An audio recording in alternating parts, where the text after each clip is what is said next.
Imagine yourself lying back, the room dark and quiet, perhaps with the soft hum of night around you. This story will not come rushing at you with noise and urgency. Instead, it will unfold slowly, like a tide coming to shore. Tonight, we are drifting into the world of myths, where gods and mortals meet, where love is never simple, and where beauty itself can be both a gift and a curse. Our guide through this realm is Aphrodite, the goddess of love, desire, and attraction. Her story is ancient, as old as the dreams of humanity, yet it still feels familiar because it touches on emotions we all know: love, longing, jealousy, betrayal, and devotion. To begin such a tale, it is important to let the mind loosen its grip on the day. Close your eyes, if you wish, and picture the soft shimmer of moonlight on an endless ocean. From that ocean, as the poets tell us, something extraordinary once arose, a figure so radiant, so enchanting, that even the gods themselves could not look away. That figure was Aphrodite. From the very moment of her arrival into myth, she became a symbol of irresistible allure. She was not only a goddess of love in the gentle sense of companionship or affection, but also of desire in its rawest, most consuming form. And with that power came both beauty and danger. The ancients saw Aphrodite as a force of nature, something that could not be fully controlled. Just as the sea can soothe and cradle, yet also drown and destroy, so too could Aphrodite's influence bring joy or heartbreak. This duality makes her one of the most fascinating figures in mythology, because she does not simply represent love in a sweet or idealized way. Instead, she embodies the complicated truth of it, the way passion can lift us into moments of bliss, and the way it can unravel lives when it burns too fiercely. As we walk through her stories together, you will notice that they rarely end in peace. Lovers fall into ruin, gods clash with one another, and entire wars begin with her name attached. Yet her myths are not told with the cruelty of horror tales, but rather with the strange calmness of inevitability. In ancient Greek thought, to be touched by Aphrodite was to be swept away by something larger than yourself, something you could not resist. That sense of inevitability is what makes her both divine and deeply human, because who among us has not felt caught up in love or desire beyond our control? The tales of Aphrodite's lovers are, in many ways, the tales of humanity trying to understand itself.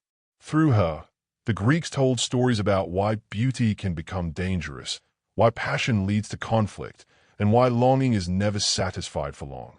Her lovers include gods of war, mortal men, and figures who themselves become legends.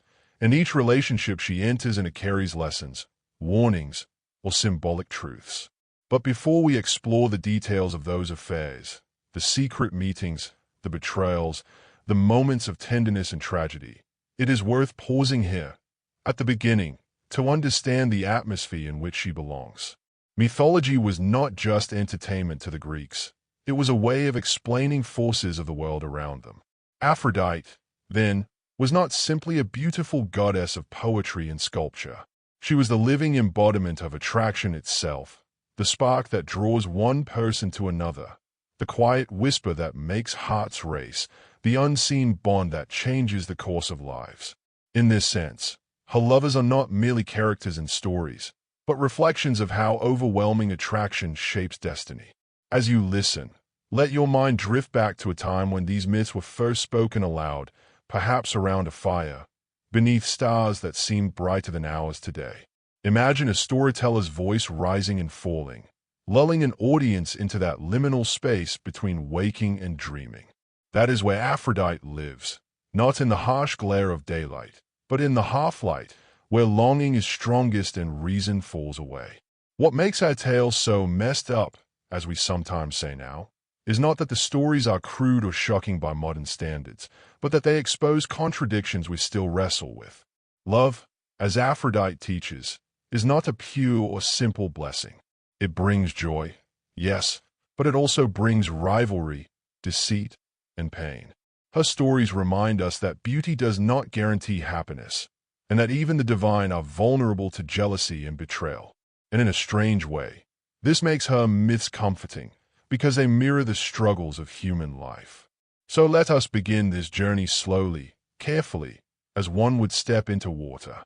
Aphrodite is waiting at the heart of these tales, surrounded by her lovers, each of whom reveals something different about her and about ourselves. Some are tragic, some are humorous, and some are deeply symbolic, carrying messages about the seasons, the soul, or the nature of power. As we move through them, you may find yourself gently comparing these myths with the loves and longings you have known in your own life. Not in a sharp or painful way, but as if looking at your memories through a soft haze, where everything is more symbolic than literal. In the end, this will not just be the story of one goddess's affairs. It will be the story of love itself, how it builds, how it destroys, and how it keeps returning generation after generation, like the waves upon the shore.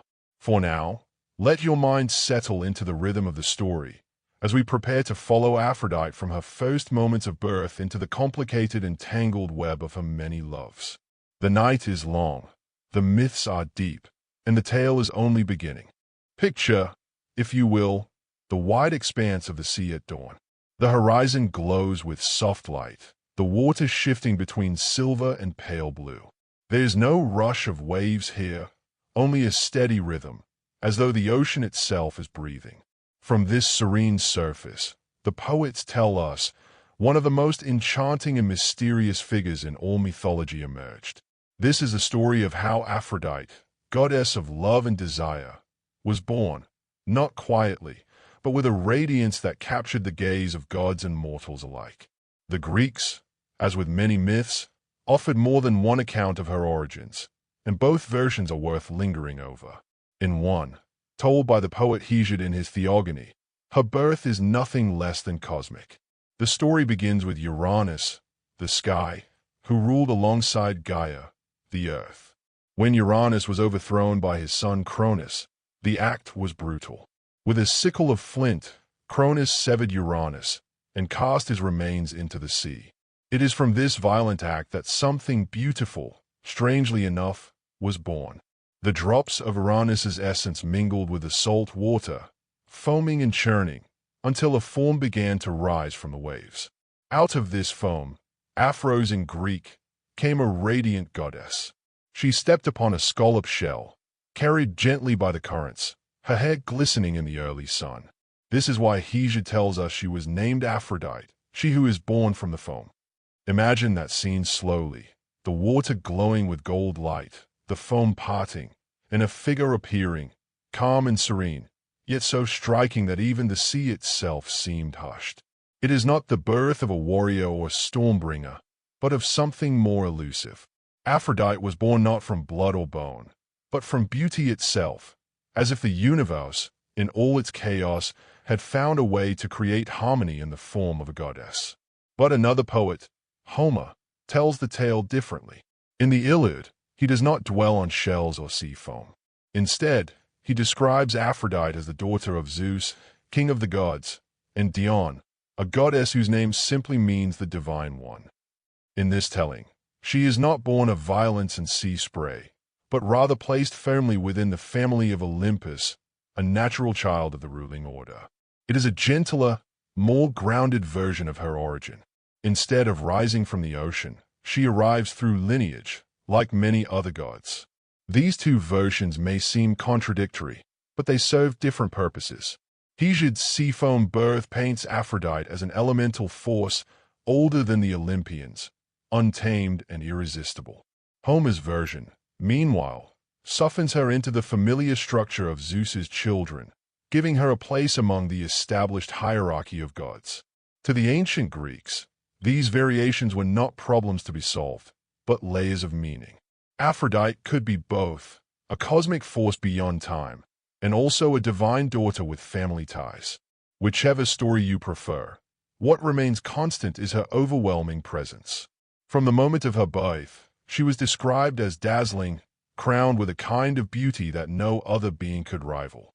Hesiod tells us that as soon as she stepped upon the land, first arriving at the island of Cyprus, the grasses and flowers beneath her feet bloomed into life.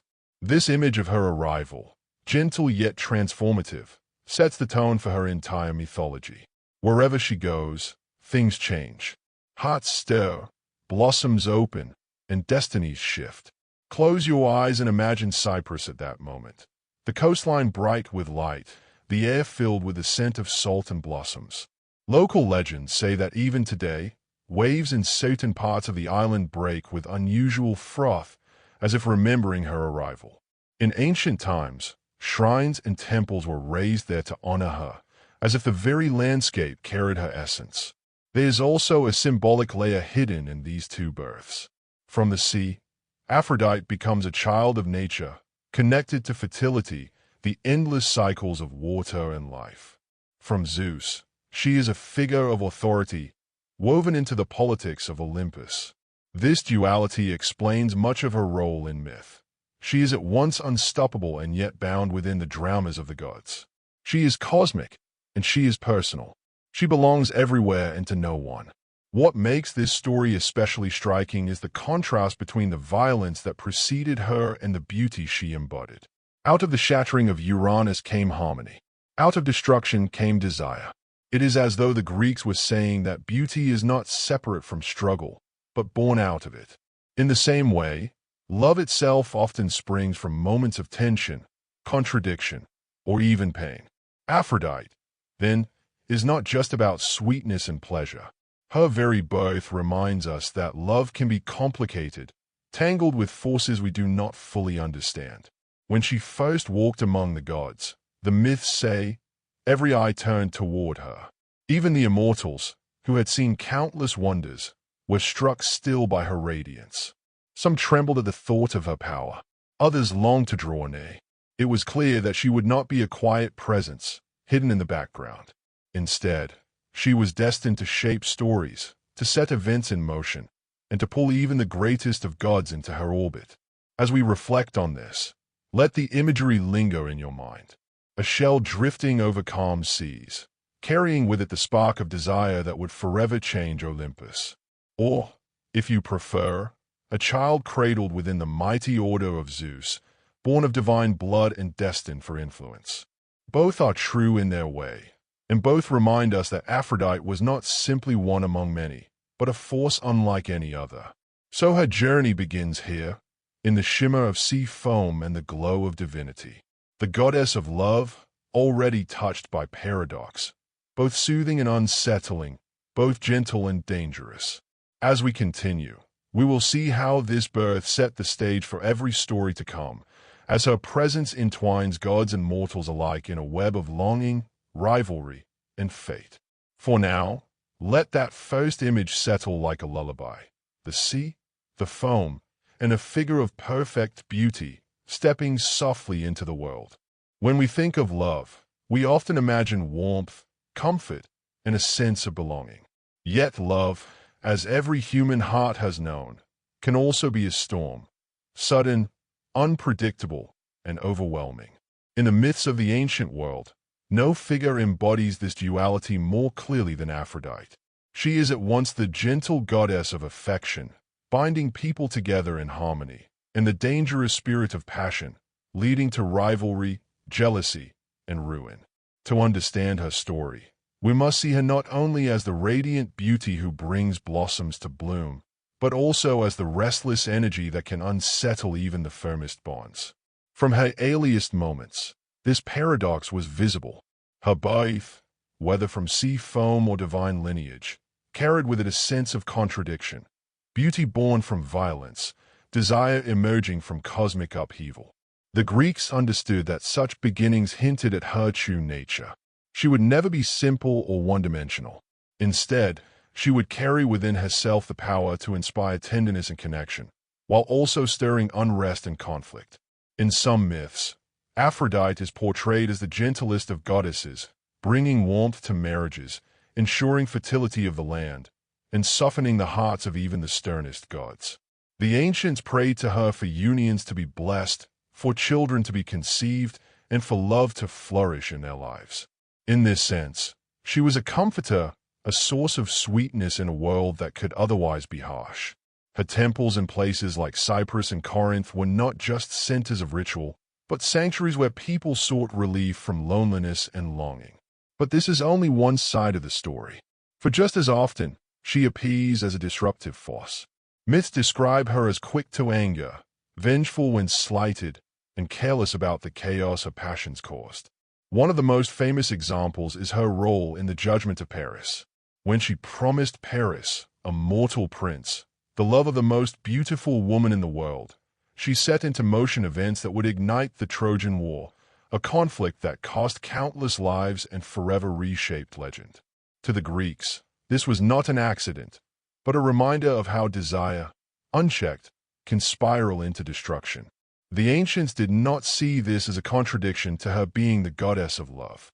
Instead, they understood that love itself contains both possibilities. It can unite or divide, heal or wound. Aphrodite was the living embodiment of that truth. Her beauty inspired devotion, but also envy. Her affections offered joy, but also heartbreak. She was a goddess who could bring people together in bonds of loyalty or tear them apart through obsession. This duality also reflected the way the Greeks thought about human experience. To them, emotions were not small, private things. They were forces that shaped destiny. Love could not be separated from its shadow, longing, jealousy, and conflict. Aphrodite carried both within her, because love itself is inseparable from risk. Every moment of joy contains the possibility of loss. Every union carries the possibility of discord. To revere Aphrodite was to honor both sides of this truth. Even the gods themselves were not safe from her influence. Zeus, the great king of Olympus, once complained that Aphrodite could make him fall in love against his will. He resented how easily she could bend even his mighty heart. The idea that no one, not even the ruler of the heavens, could resist her power only reinforced the sense that love was beyond control. It humbled gods and mortals alike, reminding them of their vulnerability. And yet, the ancients found a kind of strange comfort in this. For if even Zeus could not resist, then what hope did ordinary humans have? In this way, Aphrodite's myths offered reassurance.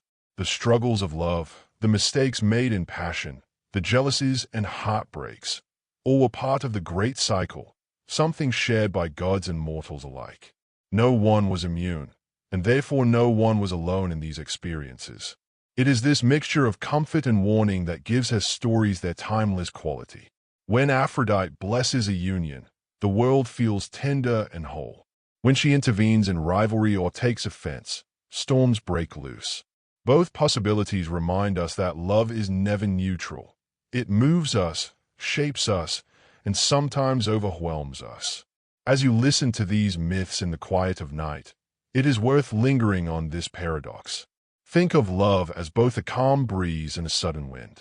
Picture Aphrodite not as a distant figure but as a presence walking beside you, sometimes soothing, sometimes stirring, always reminding you of how powerful desire can be. This duality makes her more real, more human in a way, because who has not felt both the joy and the pain that love brings? The Greeks expressed this truth not only in stories but in art. In statues, Aphrodite is often shown serene, graceful, the perfect vision of calm beauty. Yet in poetry, she can be fiery, demanding, even ruthless. To capture her fully requires holding both images together. She is the tender hand and the sharp sting, the embrace and the wound. This is what makes her one of the most messed up figures in mythology, not because her actions are random, but because they mirror the contradictions of the human heart. Love drives us to acts of kindness and sacrifice, but it can also drive us into jealousy and despair. Aphrodite reflects that tension back to us, reminding us that to love deeply is to step willingly into a place of both wonder and risk. So as we move forward, keep this image in mind. Aphrodite as the goddess of both love and chaos. Her stories will continue to shift between sweetness and turmoil, sometimes in the very same tale. It is this dual nature that gives her myths their depth and their lingering power. For now, let the thought settle gently. Love is never just one thing, and neither is Aphrodite. She is harmony and discord, a blessing and a challenge, forever entwined in the same radiant form. If Aphrodite embodies beauty, passion, and irresistible allure, then her marriage stands as one of mythology's strangest contrasts. For she was wed not to a radiant hero, nor to a god of equal glamour, but to Hephaestus, the god of fire, of the forge, of hammer and anvil.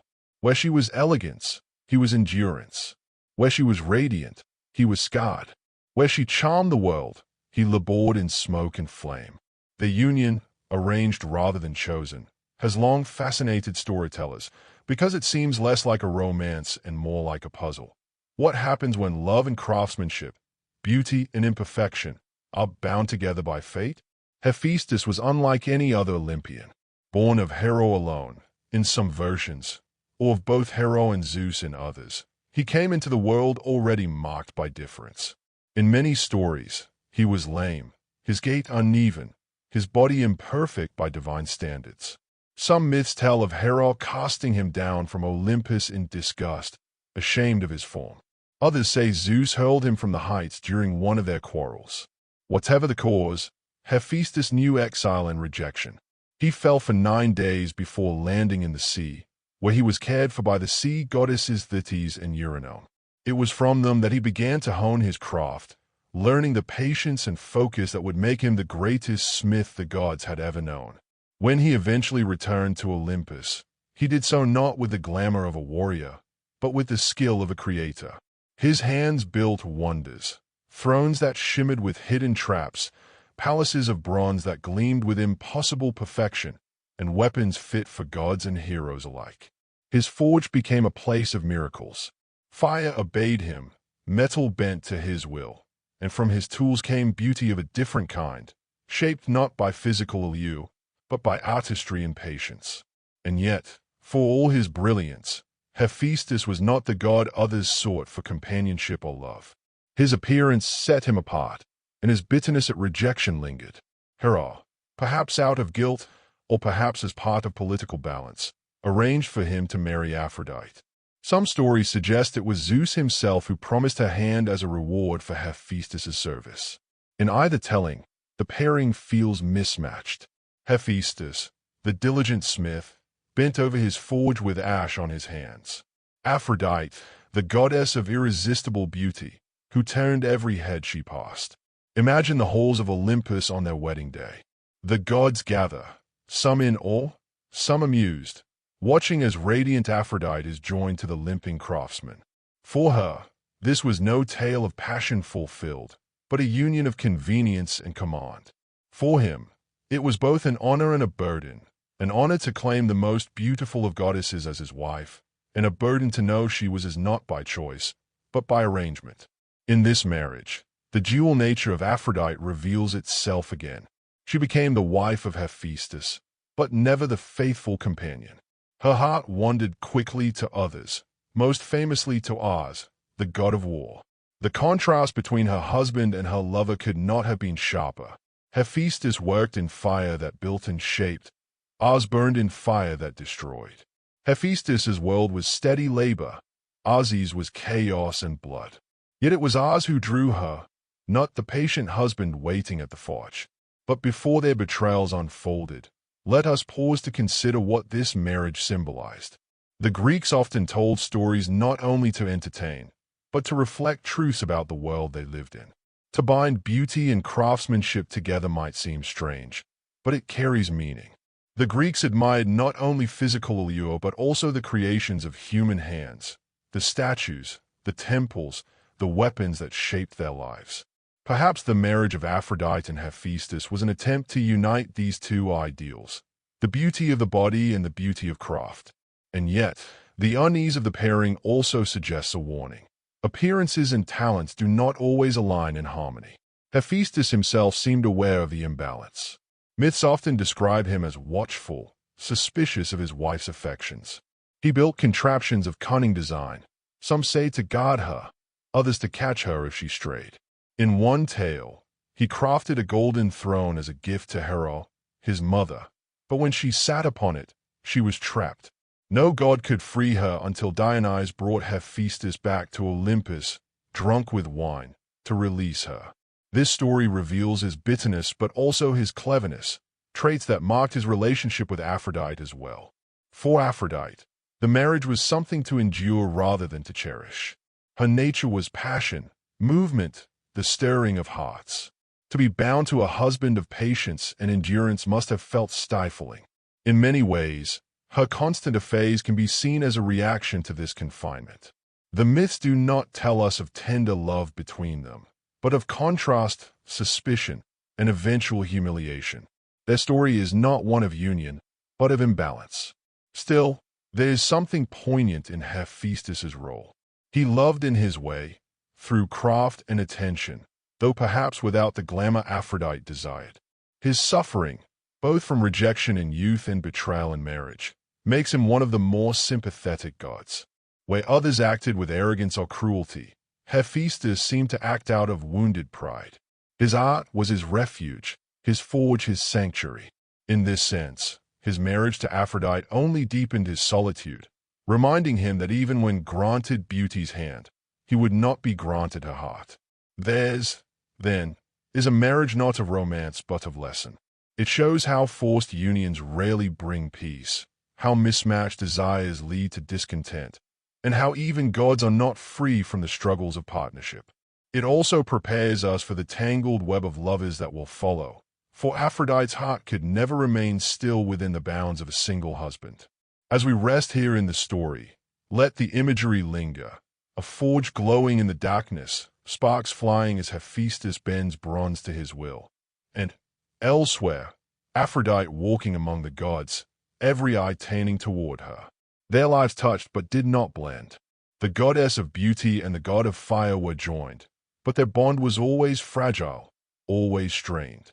This uneasy marriage stands as the first great example of Aphrodite's complicated relationships. It is not a tale of harmony, but of contrast, a prelude to the passions and betrayals to come. And as we turn toward those next stories, we carry with us the image of Aphrodite bound to Hephaestus, yet restless, her heart already seeking elsewhere. Where the marriage of Aphrodite to Hephaestus felt awkward and strained, her affair with Mars was something entirely different, fiery, reckless, and almost inevitable. If Hephaestus represented patience, endurance, and the quiet strength of craft, then Mars was his opposite in every way. Mars, the god of war, embodied fury, passion, and the unstoppable force of battle.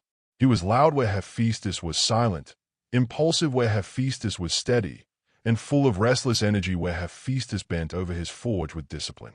And so it was to Mars, not her husband, that Aphrodite's heart was drawn. In many myths, their affair is described as one of the most enduring and well-known loves in the Olympian world. Unlike her brief liaisons with other gods and mortals, her bond with Mars carried a sense of intensity. The two are often seen together, slipping away to secret trysts, consumed by desire. In the stories, Aphrodite and Mars are inseparable, almost as if love and war themselves were inseparable, bound together by fate. The ancients saw symbolism here. Love and war might seem like opposites, yet both are forces that drive humans to extremes. Both bring chaos, both stir the heart to action, both leave behind scars. Aphrodite and Mars together reflect this strange truth. Passion is not gentle when it is all-consuming. It is fierce, overwhelming, and sometimes destructive. The Greeks, who live in a world often shaken by war, would have recognized the link between the thrill of desire and the fire of battle. But while Aphrodite's bond with Mars was strong, it was also risky. Their affair was carried out in secret, hidden from Hephaestus, who labored at his forge unaware, or perhaps, as some storytellers hint, aware but unwilling to act until he had the perfect plan. For the gods of Olympus, secrecy was difficult. They spied on one another, gossiped freely, and delighted in scandals. It was only a matter of time before the affair was discovered. One of the most famous tales of their union comes from Homer's Odyssey, where the poet describes how Hephaestus finally caught them. Tired of humiliation and betrayal, the craftsman god devised a plan. In his forge, he built a net unlike any other, not rope or chain, but threads of bronze, so fine they could not be seen, yet unbreakable once ensnared. It was a trap of pure ingenuity, crafted with the patience only Hephaestus possessed. He set the net upon his marriage bed and pretended to leave. As expected, Oz and Aphrodite soon came together, believing themselves safe. At the height of their embrace, the net sprang tight around them, binding them in place. They struggled, but the more they moved, the tighter it clung. The lovers, radiant goddess and war god alike, were trapped, unable to escape. Hephaestus, triumphant at last, called out to the other gods to witness the proof of his wife's betrayal. The immortals gathered, and laughter rippled through Olympus. Poseidon, Hermes, even Apollo, all came to see Aphrodite and Oz bound together, helpless and humiliated. The scene was not one of tragedy, but of ridicule, a divine comedy staged at the expense of the goddess of beauty and the god of war. The story tells us that the gods laughed until their sides ached, teasing and jesting, even as Hephaestus stood grim and bitter, demanding justice. This tale is often told with humor, but beneath it lies a deeper truth. Love and desire, no matter how powerful, can lead to vulnerability. Even gods are not immune to the risk of exposure, to the shame of being seen.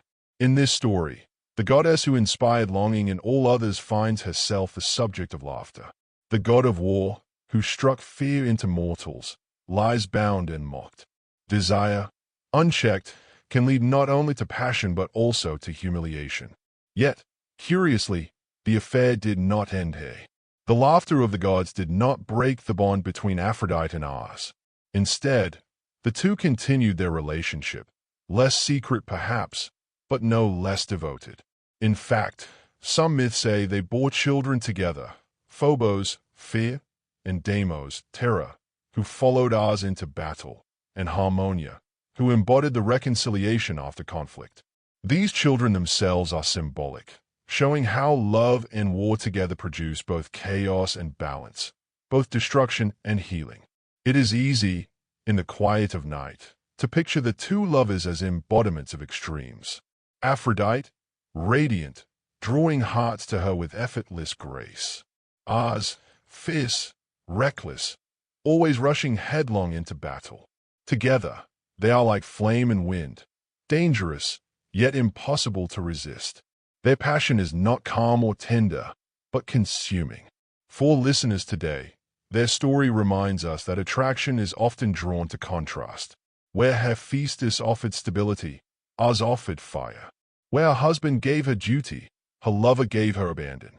The Greeks may have laughed at their entrapment, but they also understood the inevitability of their bond. Love and war have always walked hand in hand. Wars are fought for beauty and desire, while passion itself can feel like a battle, full of risk and reward. By linking Aphrodite and Oz, the myths express this eternal truth. As you reflect on this tale, let the laughter of the gods fade into the background. Picture instead the goddess of love and the god of war, standing side by side, bound not by Hephaestus's net, but by something far stronger, the irresistible pull of desire. Their union is a reminder that love is not always gentle, that passion can burn as fiercely as battle, and that even the gods themselves could not escape the tangled web of attraction and chaos. Though Oz was the most famous of Aphrodite's companions, he was not her only divine lover. In the vast tapestry of mythology, she was portrayed as a figure whose beauty and presence stirred longing in many of the gods. Each union tells us something unique, not just about the goddess herself, but about the nature of desire, attraction, and the balance of the cosmos. As we move deeper into her tale, the tone shifts from scandal and laughter to a gentler exploration of how different gods, each with their own qualities, were drawn to her light. These myths are not just stories of romance. They are reflections of the way the Greeks understood the many shades of love and passion. Among her divine partners, Hermes is perhaps the most intriguing.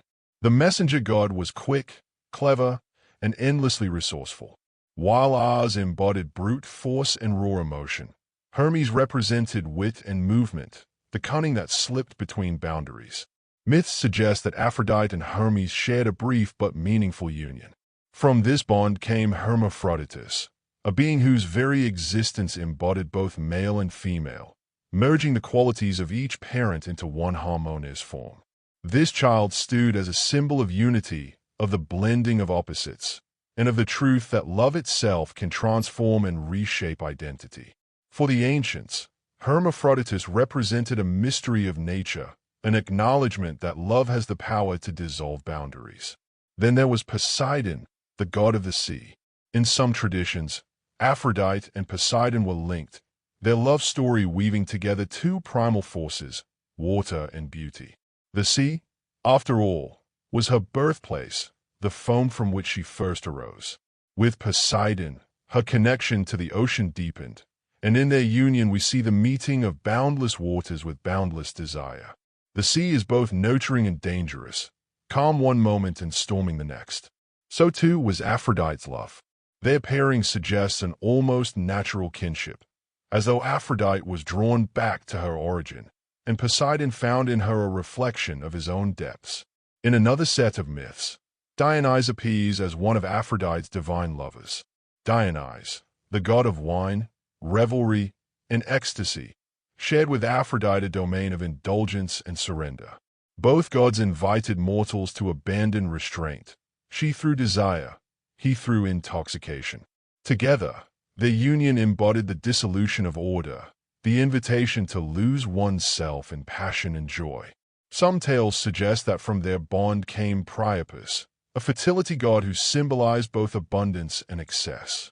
Priapus was often depicted with exaggerated features, a reminder of the raw, untamed side of love and pleasure. With Dionysus, Aphrodite's love was not bound by secrecy or restraint, but celebrated openly as something wild, joyful, and even chaotic. Aphrodite is also said to have shared moments with Hermes' father, Zeus himself, though these tales are told more rarely. When Zeus desires, his will is often irresistible, and even the goddess of love could not refuse him. Their stories are not told with the same warmth as a bond with ours or the symbolism of a union with Hermes. Instead, they often speak more of Zeus's power and authority, and of the way Aphrodite, despite her influence over the hearts of gods and men, was still vulnerable to the king of Olympus. The children of this union vary depending on the tradition, but what matters most is the reminder that even Aphrodite, the goddess of desire, was not entirely free of being desired. We also find passing mentions of her with other gods, brief encounters that remind us of how she was perceived by the ancients, as irresistible, a force that even the immortals found difficult to resist. Each of these relationships, whether fleeting or enduring, shaped her mythic identity. With Hermes, she blended duality. With Poseidon, she deepened her ties to the sea. With Dionysus, she celebrated abandon. With Zeus, she bowed to power. What emerges from these stories is not a portrait of a goddess who simply flitted from lover to lover without meaning, but of a figure who embodied the many faces of desire. Desire is not singular. It can be playful, as with Hermes. It can be overwhelming, as with ours. It can be deep and elemental, as with Poseidon. It can be wild and unrestrained, as with Dionysus. And it can even be bound to authority, as with Zeus. Through Aphrodite's lovers, the Greeks painted a picture of love that is multifaceted, impossible to contain in one form. As you listen to these tales in the stillness of night, imagine them not as a list of names, but as shifting moods of the heart. One moment, love is quick and mischievous, darting like Hermes on winged sandals. The next, it is vast and consuming, like the endless waves of Poseidon's realm. It can be intoxicating, dizzying like the wine of Dionysus, or fiery and dangerous like ours in battle. Each lover shows us a reflection of love's complexity, its joys, its risks, and its transformations. What makes these myths enduring is not their gossip, but their symbolism. They teach us that love is not a single story, but a tapestry. In every union, Aphrodite reveals another thread, another possibility of what it means to be moved by beauty, by longing, by connection. And as you drift deeper into this story, perhaps you, too, can sense the shifting shapes of love within yourself. The calm waters, the playful sparks, the wild intoxication, and the quiet surrender. Though her affairs with gods filled Olympus with gossip and laughter, Some of Aphrodite's most touching and memorable stories are those in which she fell in love with mortals. Unlike her divine partners, mortals brought fragility and fleetingness into her life, qualities that the goddess of love could never truly experience within the eternal halls of the gods. These romances carry a softer, more human quality. They remind us that love is not only about power or passion, but also about tenderness, vulnerability, and the quiet beauty of what cannot last forever. Perhaps the most famous of Aphrodite's mortal lovers was Adonis. His story is one of the great tragedies of Greek mythology, and one that later inspired poets and playwrights for centuries. Adonis was a young man of extraordinary beauty, so radiant that he drew the attention not only of mortal women but of the goddess of love herself. When Aphrodite beheld him, she was struck in a way that even she could not resist. Her usual role was to inspire love in others, but with Adonis, she was the one overwhelmed. She took him into her care, protecting him from the jealousies of gods and the dangers of the mortal world.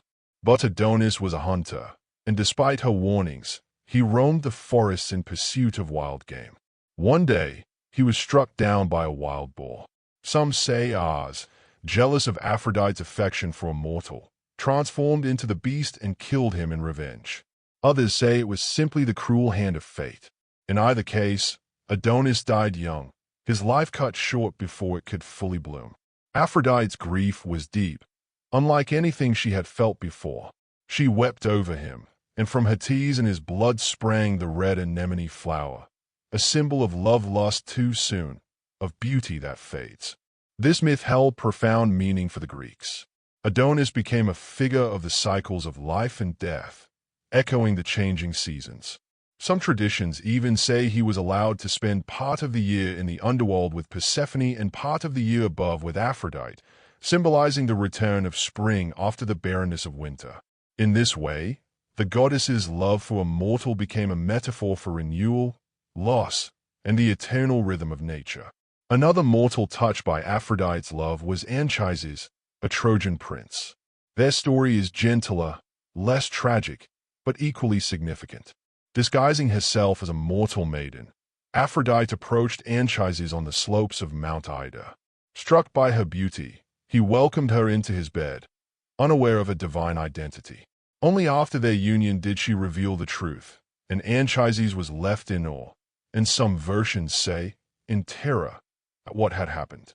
From their union came Aeneas, the hero who would later escape the fall of Troy and become the legendary founder of the Roman people. Aphrodite's love was not destructive but generative, giving birth to a lineage that would shape history and myth alike. Through Aeneas, the goddess's legacy reached beyond Greece, stretching into the Roman world where she was worshipped as Venus, mother of a great empire. The love between Aphrodite and Anchises carried a quieter symbolism. It was not the storm of passion like with Ars, nor the tragedy of Adonis, but the weaving together of mortal and divine destinies. There are also fleeting tales of other mortals who caught the goddess's eye. Some myths speak of a gentle fondness for Phaon, a humble ferryman whom she blessed with beauty, making him irresistible to all who saw him. Others tell of brief romances that flicker and fade, much like the loves of mortals themselves. These smaller stories remind us that Aphrodite was not distant from the human heart. She did not only love in the realms of gods and battles, but also among those who lived simple, ordinary lives. The thread that runs through all these stories is the contrast between mortality and divinity. For Aphrodite, who would never age or die, to love a mortal was to embrace the inevitability of loss. Adonis would die. Anchises would grow old. Phaon's beauty, no matter how divine in origin, would eventually fade. Yet she loved them still. And in this, the goddess of love revealed something deeply human, that to love is always to risk heartbreak. As you listen to these tales, imagine the goddess, radiant and eternal, bending down to touch the fragile lives of mortals. In Adonis, she experiences sorrow. In Anchises, she weaves destiny. In others, she finds moments of joy and tenderness. Each mortal lover is like a passing season, brief but unforgettable. For the listener drifting into rest, there is something profoundly soothing in this idea. Even the goddess who embodied beauty and desire sought the warmth of love that was temporary, imperfect, and fleeting. The ancients knew what we know too. Love is precious precisely because it cannot be held forever. And so the stories of Aphrodite's mortal lovers are not just myths. They are reminders of the sweetness of love, the ache of loss, and the quiet truth that to love deeply is always to live more fully, even in the face of time. Wherever Aphrodite walked, beauty followed her. But beauty, as the Greeks understood, was not without its dangers. To inspire desire in all beings meant to also inspire envy, competition, and resentment. And so, surrounding the tales of her lovers are other stories of jealousy and rivalry, where the goddess of love herself became both the cause and the victim of conflict. These tales remind us that desire is never simple. It ripples outward, drawing others into its orbit, and often leaves behind not harmony but strife. One of the earliest examples of jealousy involving Aphrodite is found in the tale of Persephone and Adonis. As we have heard, Adonis was beloved of Aphrodite, who wished to keep him near always. But Persephone, queen of the underworld, also laid claim to him. Some versions say Aphrodite entrusted the infant Adonis to Persephone for safekeeping. But when he grew into a young man of surpassing beauty, Persephone refused to return him. The dispute rose all the way to Zeus, who decreed that Adonis must divide his time, part of a year with Persephone in the underworld, part with Aphrodite in the world above. Here we see not only jealousy but a kind of cosmic rivalry, with Adonis himself torn between the radiant goddess of love and the somber queen of shadows. The myth reflects a truth the ancients knew well.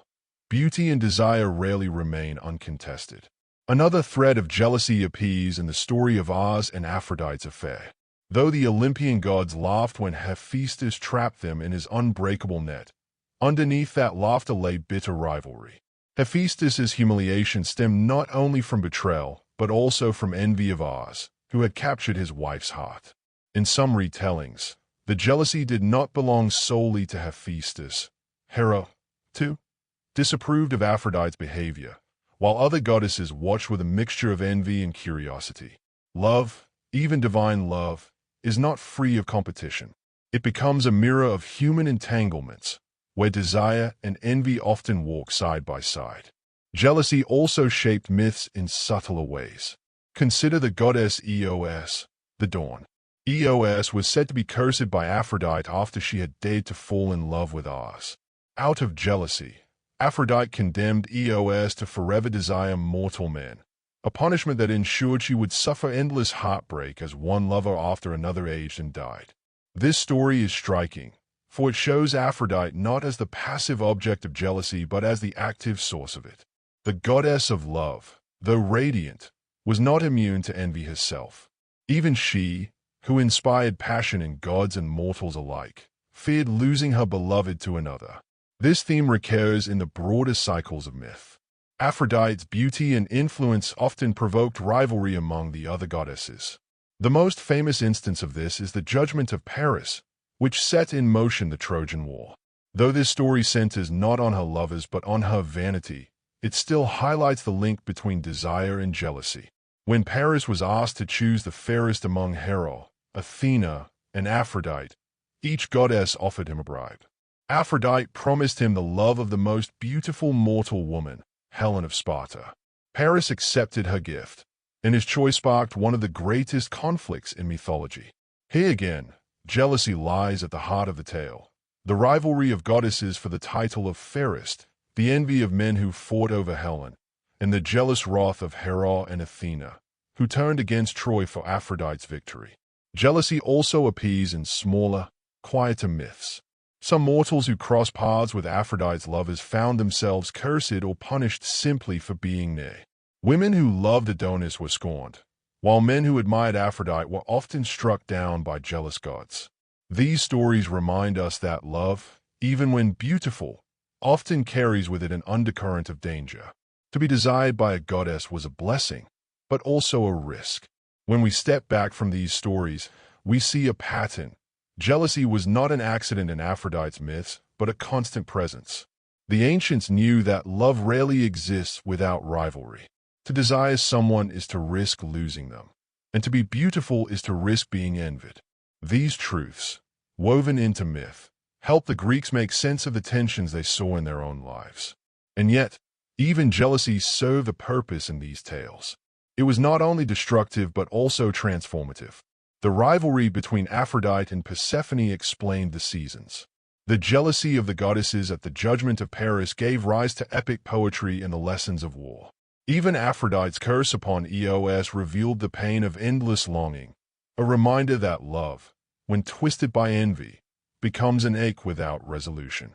As you let these stories settle, imagine jealousy not as loud and violent but as a shadow moving softly behind love. Where there is passion, there's also fear of loss. Where there is beauty, there's also envy. The Greeks wove these truths into their myths so that, as listeners, we might see love not as a simple gift but as a force that stays up both joy and conflict. And so, as Aphrodite moved among gods and mortals, her lovers trailed laughter, desire, sorrow, and rivalry. In her wake came not only passion but jealousy, a reminder that love's light always casts a shadow. In the quiet of night, as these stories drift around you, perhaps you too can reflect on the balance, the sweetness of love and the sting of envy, bound together, just as they always were in the tales of the goddess of love. If the goddess of love was known for her beauty and her passions, it was her children who gave lasting shape to those passions, embodying in their forms the consequences of her many unions. The Greeks believed that love, like war or sea or wine, could not remain contained. It overflowed, producing new gods and spirits who reflected the qualities of their parents. Each child of Aphrodite carried with them a symbolic meaning, showing how desire and union ripple outward to create new forces that touched gods and mortals alike.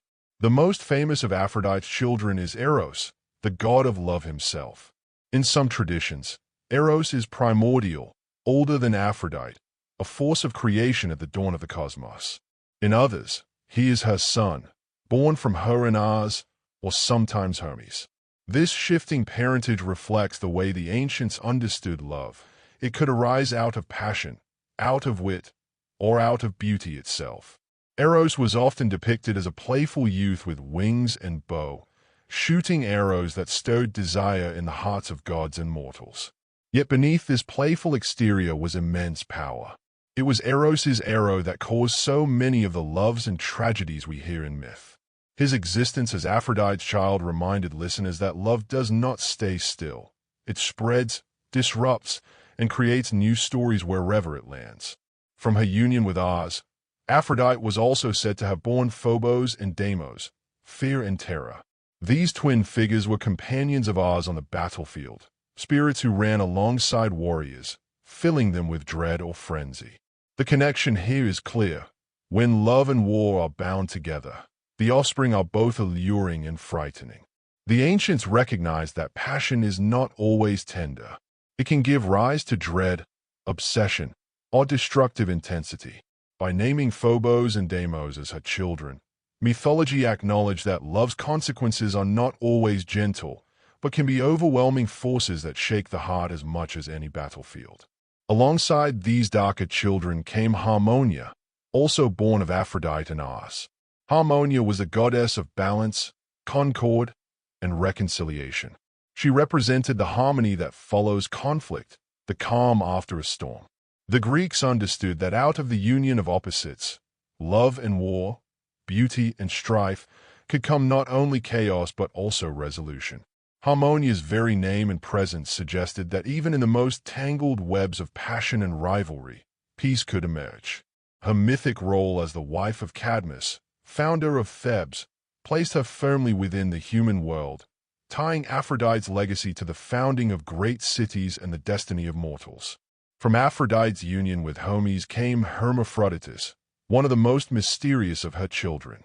As their name suggests, Hermaphroditus embodied both male and female, a blending of qualities that defied traditional boundaries. The myth of Hermaphroditus tells how he merged with the nymph Salmacis, becoming a single form that contained duality within it. Symbolically, Hermaphroditus revealed love's transformative power, the way it can dissolve separation, merge identities, and create new forms that are both and neither. In a world that prized distinctions, this child of Aphrodite and Hermes stood as a living reminder that love does not respect boundaries. It crosses them, reshapes them, and creates something entirely new. From her bond with Adonis, Aphrodite is said to have borne Priapus, a god of fertility and abundance. Priapus was often depicted as exaggerated and humorous, a rustic figure worshipped in gardens and fields as a protector of fertility. Though at times a comical figure, Priapus also reflected a deeper truth. Love and passion are tied to growth, to the fertility of earth and life itself. His exaggerated form, while humorous to the ancients, was also symbolic of the raw, untamed force of nature's drive to reproduce and flourish. Priapus showed the rustic, earthy side of Aphrodite's legacy, contrasting with her radiant, polished image on Olympus. We also cannot forget Aeneas, born of Aphrodite and the mortal Anchises. Unlike her divine offspring, Aeneas was fully human, though protected and guided by his mother. His role in myth was monumental. He survived the fall of Troy and went on to become the ancestor of Rome's people. In him, Aphrodite's legacy passed into history, transforming from myth into destiny. The Romans, who worshipped her as Venus, claimed him as their forefather, tying their empire to the goddess of love herself. Aeneas symbolized love's ability to create continuity, to carry survival and heritage forward through time. Taken together, Aphrodite's children are as varied as love itself. Some embody sweetness and harmony, like Harmonia. Others show the darker edges of passion, like Phobos and Deimos. Some transform boundaries, like Hermaphroditus. Others ensure life's renewal, like Priapus. And still others carry divine love into mortal history, like Aeneas. Through them, we see that Aphrodite was not merely the goddess of fleeting desire, but of generative power. Her loves did not vanish in secrecy but bore fruit that shaped gods, spirits, and nations. For those listening quietly, perhaps drifting toward rest, these stories form a gentle reminder. Love always produces consequences. It is never static. It creates joy, fear, balance, change, growth, and legacy. Aphrodite's children were the living proof of this truth, each one a different reflection of her influence in the cosmos. And just as love continues to inspire new forms in our own world, so too did it ripple outward in the myths, leaving behind not only stories of passion but new beings who carried forward the endless work of desire. When we think of myths, it is tempting to imagine them as simple stories told around a fire, entertaining tales passed down through generations. But to the people of ancient Greece, these myths were far more than that. They were the fabric of understanding, a symbolic map for how the world worked. Aphrodite's many loves, and the offspring and tales that arose from them, were not just gossip of the gods. They carried lessons, reflections, and cultural symbols that the Greeks wove into their lives, their art, and their rituals. In Aphrodite's liaisons with Hermes, Adonis, and mortals like Anchises, the ancients found reflections of the human condition. Each pairing represented contrasts and harmonies that the Greeks recognized in their own world. The embodiment of war, brought to the union with love the understanding that passion often carries conflict, jealousy, or strife. Hermes, the god of wit and communication, suggested that love was not just physical but playful, clever, and transformative. Adonis, god of wine and ecstasy, revealed the intoxicating, fertile, and sometimes chaotic nature of desire. And when Aphrodite joined with mortals, as with Anchises, it illustrated the bridge between divine love and human destiny. The Greeks saw in these tales not scandal, but symbolism. To them, gods were never perfect, polished ideals.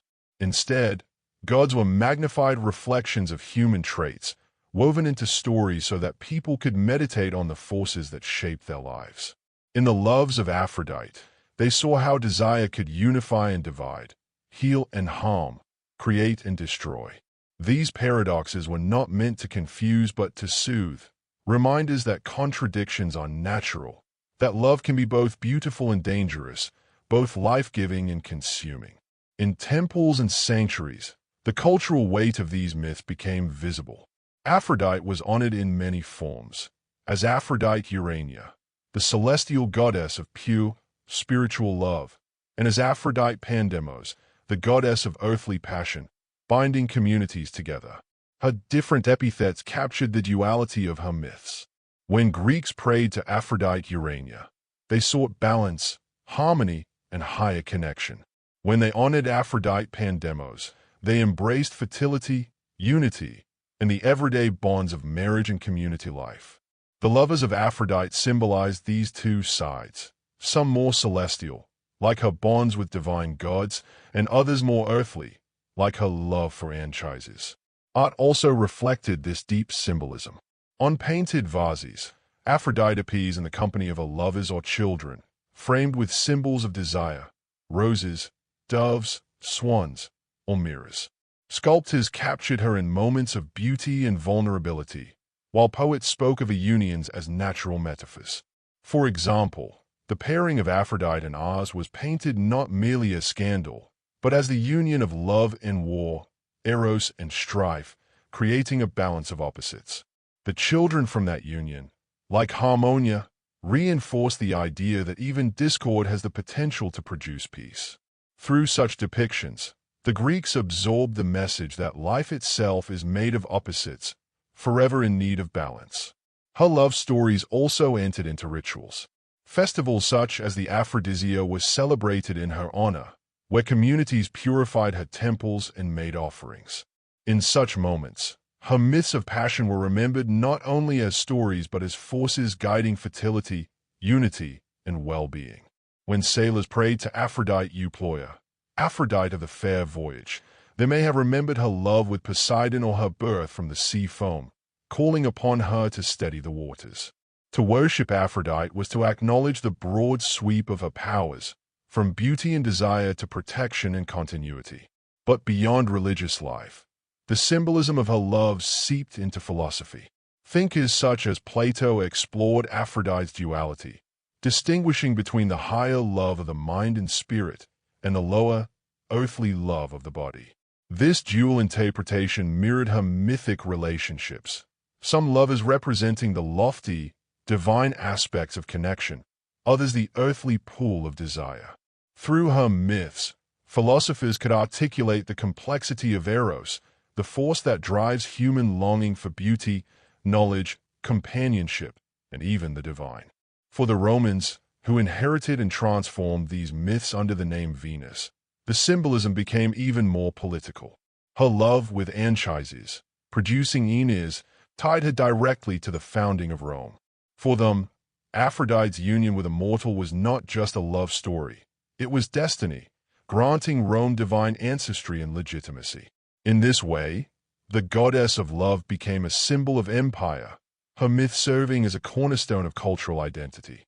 The passionate goddess who inspired art and song in Greece now became the divine mother of a people who would conquer much of the known world. When we look back at these myths from our own vantage, their symbolism can seem distant. But in truth, the messages remain familiar. We too understand that love can be both joyful and painful, that relationships bring harmony and conflict in equal measure. The Greeks used the stories of Aphrodite's lovers to make peace with these contradictions, turning them into poetry, rituals, and philosophies. Listening to these tales was not about judgment, but about reflection, about recognizing the fullness of the human experience in the dramas of the gods. For those listening now, perhaps lying back with eyes closed, the symbolism works on a gentle level. These stories invite us to slow down and reflect, to see love not as one thing but as many, shifting like the sea from which Aphrodite first arose. Her lovers remind us that desire is never simple. It is laughter and tears, harmony and quarrel, promise and loss. To the Greeks, this was not a flaw but a truth worth honoring, for it made life rich and full. Thus, the cultural symbolism of Aphrodite's loves was not scandalous, but sacred. Through them, the Greeks explored the balance of opposites, the continuity of life, the ties between gods and mortals, and the enduring force of love in shaping destiny. And just as they once found comfort in weaving these meanings into their world, we too can find in them a soft reminder. Love, in all its forms, continues to be the story that binds us to each other across time, culture, and memory. Every story of Aphrodite's loves carried with it not only beauty and delight, but also shadows. To the ancients, this was natural. They understood that love is never a single emotion, and that the bonds it creates are rarely free from consequences. The myths of Aphrodite's affairs show us both the radiance of passion and the turbulence it can cause, reminders that even divine love was not untouched by jealousy, rivalry, and sorrow. These stories, whispered gently through time, invite us to reflect on how love can bless and burden in equal measure. One of the clearest examples of consequences was Aphrodite's affair with Ares. Though the goddess of love and the god of war seemed fitting companions, passion meeting passion, the union was fraught with risk. The gods of Olympus were quick to judge, and it was Helios, the all-seeing sun, who exposed their secret. He revealed their tryst to Hephaestus, Aphrodite's husband. In his wounded anger, Hephaestus set a cunning trap, a golden net so fine that it could not be seen, yet so strong that even gods could not break free. When next Aphrodite and Ares lay together, they were caught in the snare, and Hephaestus dragged them before the Olympians. The laughter of the gods, as they mocked the trapped lovers, remains one of the most famous consequences of Aphrodite's affairs. But beneath the humor of the tale lies a reminder of vulnerability. Even the goddess of beauty could be humiliated, her private passions made public, her dignity shaken.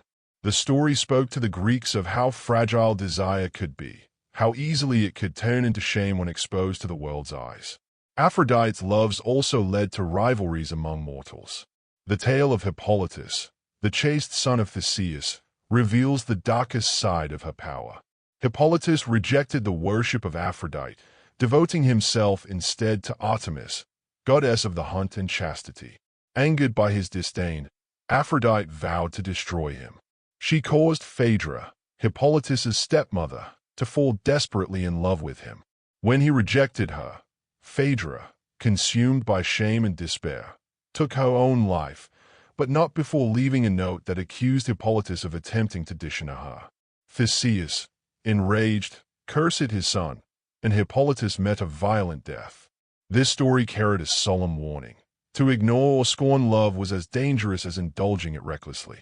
In Aphrodite's world, desire could not be denied or dismissed. It was a force to be honored, lest it turn destructive.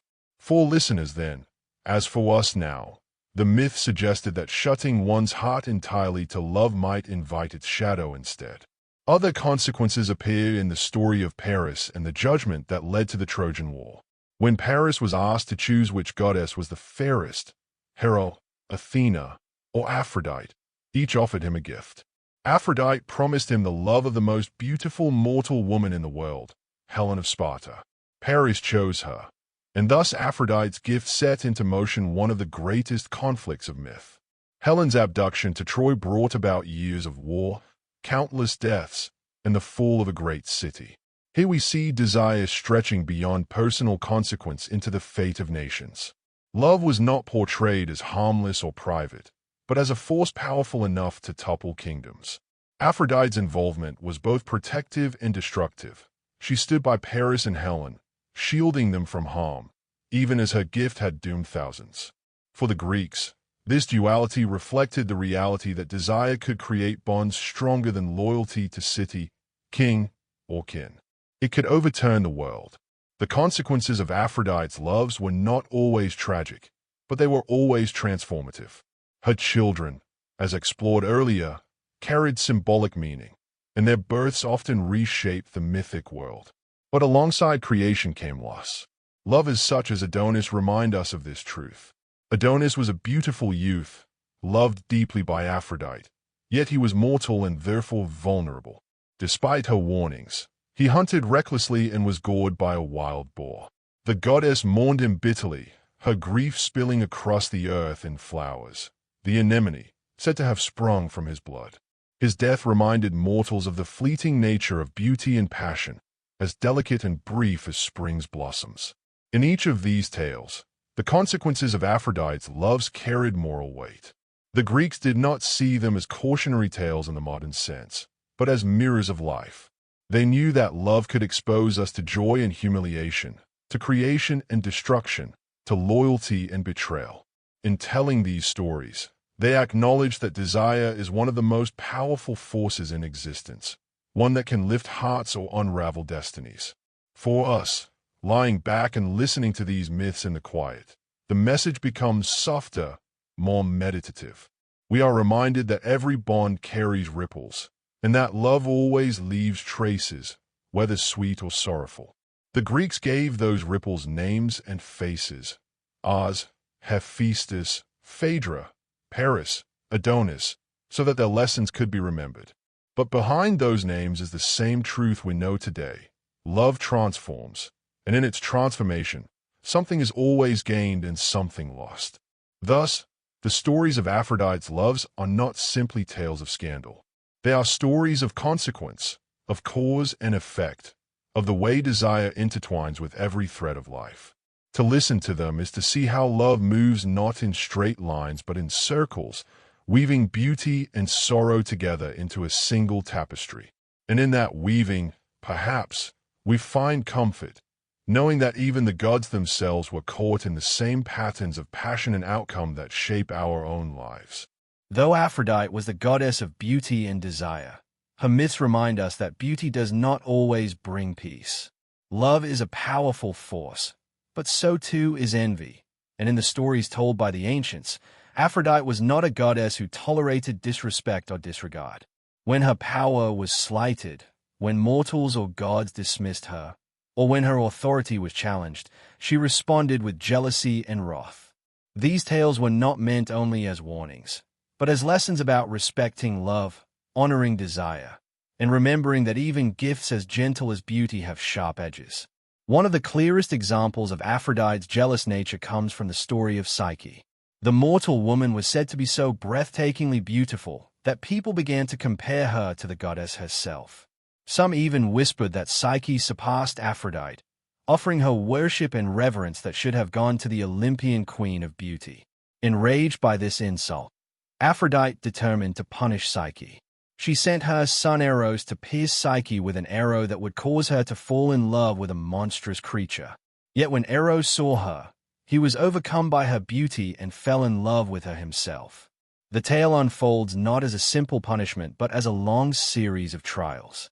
Aphrodite, furious at Eros's disobedience, imposed upon Psyche impossible tasks: sorting endless grains, fetching golden wool, retrieving water from the river of death, and descending into the underworld itself. Each task symbolized struggle, endurance, and the steep price of love. In the end, Psyche triumphed, aided by the very forces of nature and spirit that Aphrodite sought to use against her. Though Aphrodite relented at last, the myth showed how deeply the goddess guarded her domain. To challenge her beauty was to awaken her wrath, yet it also revealed that love, tested, challenged, and endured, could transcend even divine jealousy. Another rivalry is seen in the tragic tale of Hippolytus. Devoted to Artemis and a life of chastity, Hippolytus openly rejected Aphrodite's worship, scorning her powers and refusing to honor her with prayer or sacrifice. Such defiance could not go unanswered. To remind him of her influence, Aphrodite cursed his household by inflaming his stepmother Phaedra with forbidden love for him. When Hippolytus refused her, Phaedra was consumed by despair, leaving behind a letter that accused the youth of dishonor. Theseus, Hippolytus's father, believed the lie and cursed his son, who soon met a violent end. Aphrodite's wrath was not petty but symbolic. The Greeks understood that to deny love, to reject its place in life, was dangerous. Just as one could not live without the sea or the sun, one could not live without acknowledging desire. The myth served as a reminder. Those who scorned Aphrodite would suffer, not because she was cruel, but because love is a force that demands recognition. To ignore it was to invite ruin. Her rivalries also extended into the world of the gods. The judgment of Paris remains one of the most famous myths of divine jealousy. When asked to choose which goddess was the fairest, Hera, Athena, or Aphrodite, Paris found himself in the center of a rivalry that would change the fate of nations. Each goddess offered him a gift. Hera promised power, Athena promised wisdom and victory in war, and Aphrodite promised the love of the most beautiful woman alive. Paris chose Aphrodite, crowning her the fairest, but in doing so, he incurred the lasting wrath of Hera and Athena. This moment of rivalry, born from beauty and pride, cascaded into the Trojan War. The Greeks knew this story well, and they saw in it not just the vanity of the goddesses but the inescapable influence of love. It was Aphrodite's gift that inspired Paris's choice, her power that swayed him more than ambition or wisdom. The war that followed, filled with tragedy and destruction, reminded listeners that desire could outweigh reason, and that divine rivalries mirrored the conflicts found in human hearts. Even among her fellow deities, Aphrodite's jealousy could be fierce. With Persephone, queen of the underworld, she clashed over the mortal youth Adonis. Both goddesses desired him, each laying claim to his beauty. The quarrel was so intense that Zeus himself had to intervene, dividing Adonis's time between the underworld and the earth. This tale was not only about jealousy but also about cycles, life and death, love and loss. Yet it revealed once more that Aphrodite, even as goddess of love, was not free from rivalry. Her passions, like those of mortals, could stir conflict and require compromise. For the Greeks, these stories were never told merely to amuse. They carried lessons. Aphrodite's rivalries taught them to respect the power of desire, to remember that beauty, if slighted, could turn into bitterness, and that love unacknowledged could twist into destruction. At the same time, they reflected a deeper truth. Jealousy, rivalry, and passion are not flaws but parts of the human condition, mirrored in the divine. For those listening softly now, the edge of these tales blares into meditation. What the ancients feared, we may hear as gentle reminders. Jealousy tells us that love matters. Rivalries remind us that desire cannot be ignored. Wrath teaches that every force, even beauty, carries responsibility. The myths of Aphrodite's rivalries are less about punishment and more about balance, urging us to honor love's place in life and to treat it with reverence. Thus, the wrath of the goddess was not cruelty, but a reflection of love's power. To challenge Aphrodite was to challenge the very essence of life's longing.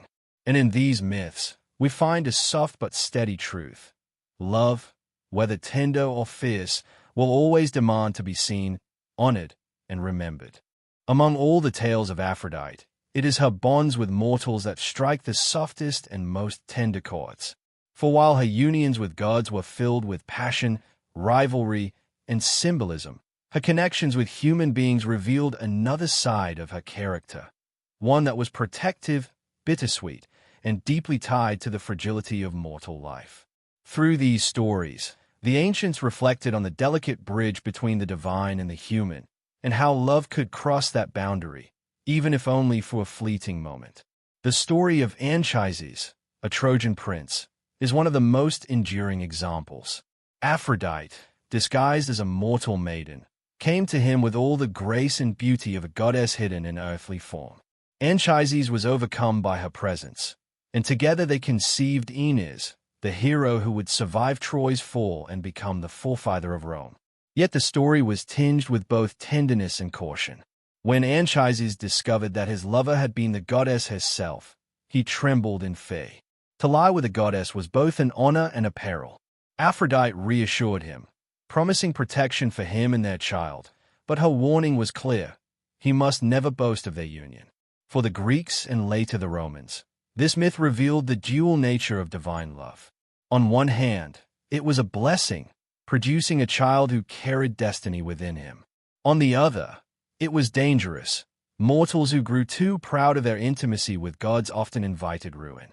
The love between Aphrodite and Anchises became not only a story of passion but also of responsibility, showing that divine love touched humans with both favor and fragility. Another mortal who stirred Aphrodite's heart was Adonis, the beautiful youth whose fate has echoed through centuries of retelling. Some versions say he was born from a myrrh tree, his mother transformed after fleeing forbidden desire. Aphrodite discovered the child and, entranced by his beauty, placed him in a chest and entrusted him to Persephone, queen of the underworld, for safekeeping. Yet when Persephone later saw the grown Adonis, she too desired him. The dispute between the two goddesses became so fierce that Zeus himself decreed a compromise. Adonis would spend part of the year with Aphrodite, part with Persephone, and the rest in freedom. But even this arrangement could not shield him from mortality. Despite Aphrodite's warnings, Adonis pursued the dangerous hunt of wild beasts. Struck down by a boar, he died young, and the goddess of love mourned him bitterly. From his blood, the anemone flower was said to bloom each spring, delicate and fleeting. This myth became a meditation on the fragility of mortal beauty. No matter how fiercely love might cling, the human heart was always subject to time and fate. Aphrodite's grief over Adonis was not the grief of a goddess alone, but of anyone who has loved and lost, watching beauty slip away too soon. These tales reveal that Aphrodite's love for mortals was often protective. She shielded Anchises and Aeneas, she mourned Adonis, and in other myths, she guided or tested those who crossed her path. Yet her love could also be dangerous, for mortals who drew too near to her radiance risked being consumed by it. To be loved by a goddess was both gift and burden. For listeners in the ancient world, these myths carried a quiet warning. Desire is powerful enough to elevate a mortal to greatness, but also strong enough to expose their vulnerability. Cultural rituals reflected these truths. The Adonia, a festival celebrated by women in Greece, honored the memory of Adonis and Aphrodite's grief. Participants planted gardens of Adonis, small pots of quick-growing herbs that sprouted rapidly and withered just as fast. These fragile gardens symbolized the fleeting nature of beauty and life itself. Through ritual, the myth of Aphrodite and Adonis became a gentle lesson in impermanence, an acknowledgement that love does not always protect us from loss but teaches us to cherish what is brief. For us, listening to these tales in the quiet hours, they carry a soothing resonance. The stories of Aphrodite and mortals remind us that love is not always eternal, but that its impermanence is part of its beauty. To love, even for a moment, is to touch something sacred, just as Anchises and Adonis did. Their stories invite us to accept both the joy and the fragility of connection, to understand that every bond leaves behind something lasting, even if the person themselves cannot stay. The ancients gave these truths shape through myth, but the heart of the message is timeless. Love is both tender and fleeting, protective and perilous, divine and human all at once. Aphrodite's encounters with mortals show us that the goddess of love was not distant from human experience but entwined with it, feeling grief, longing, and compassion just as we do. In the end, these myths remind us that even a goddess could be touched by the mortal heart, and that within the brief span of human life, love can shine with a brilliance that lingers long after the moment has passed. And perhaps that is why, thousands of years later, we still tell these stories in the soft light of evening, because they soothe us with the knowledge that every act of love, however brief, is part of something eternal. The myths of Aphrodite do not stand alone as tales of beauty and longing. They echo into the deeper thoughts of the ancients, shaping how philosophers understood love itself. For the Greeks, myth and philosophy were never fully separate. Each informed the other, weaving story and wisdom into a single fabric. To sit with the myths of Aphrodite's lovers was not only to be entertained but also to reflect on what love meant, what it gave, what it demanded, and how it touched both the mortal heart and the divine order. Plato, one of the greatest voices of ancient thought, explored the very nature of love in his work The Symposium. There, he described two kinds of love, reflecting two sides of Aphrodite herself. One was Aphrodite Pandemos, the common love, rooted in the body, desire, and the union of mortal beings. The other was Aphrodite Urania, the heavenly love, devoted to the soul, to the pursuit of truth, beauty, and the eternal. In this distinction, we hear echoes of her dual nature in myth. the goddess who could stow passion in a mortal shepherd like Anchises, yet also inspire harmony, balance, and higher longing through figures like Harmonia. For Plato, earthly love was not to be dismissed but to be seen as the first step on a ladder.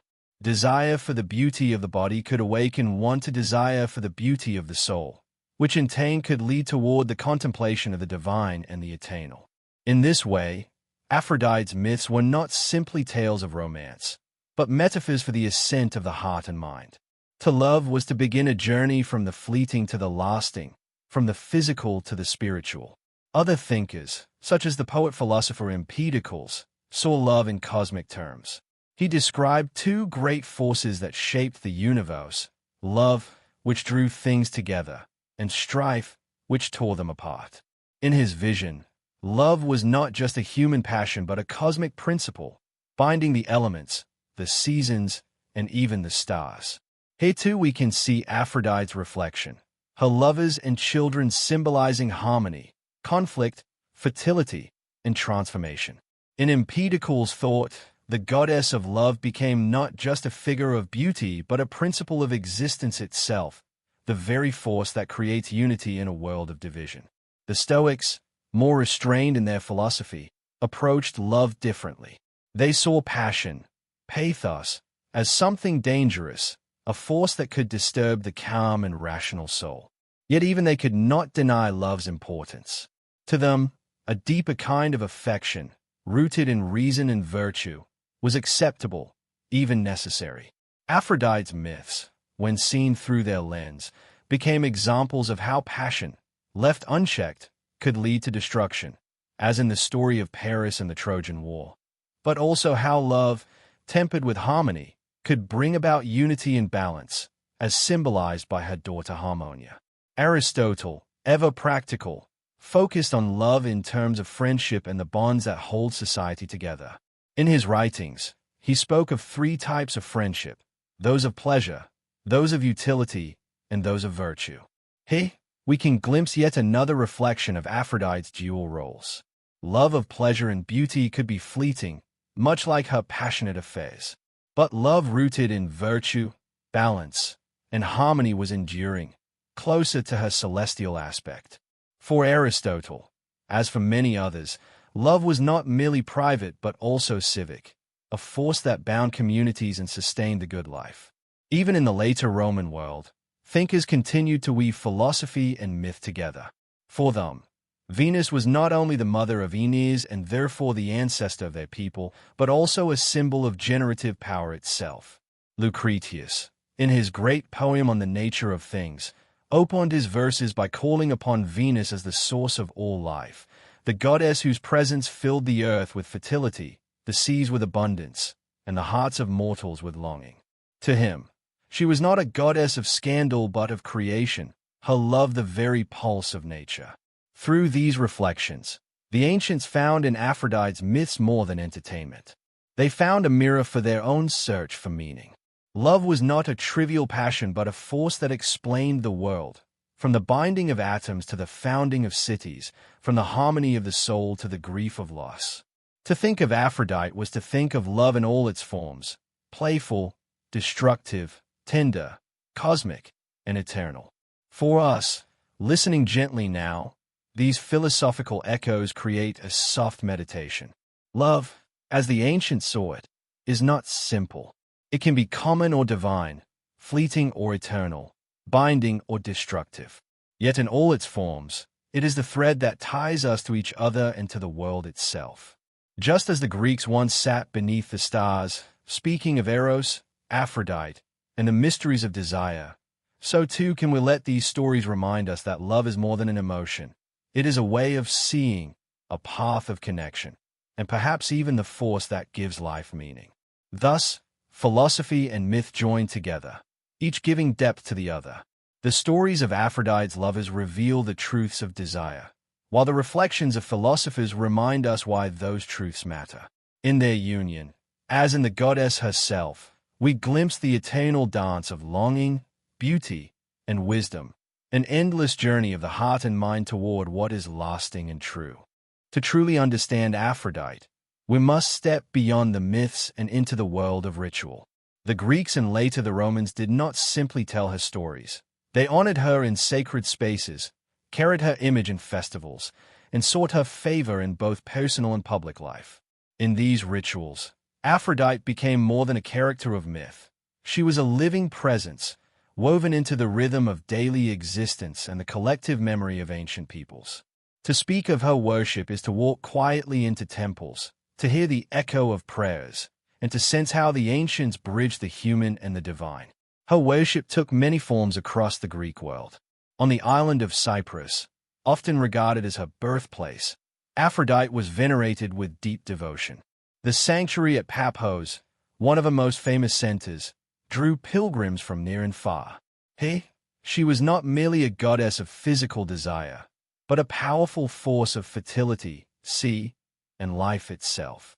Ancient writers tell of rituals where worshippers offered incense, flowers, and sometimes doves, birds long associated with her grace.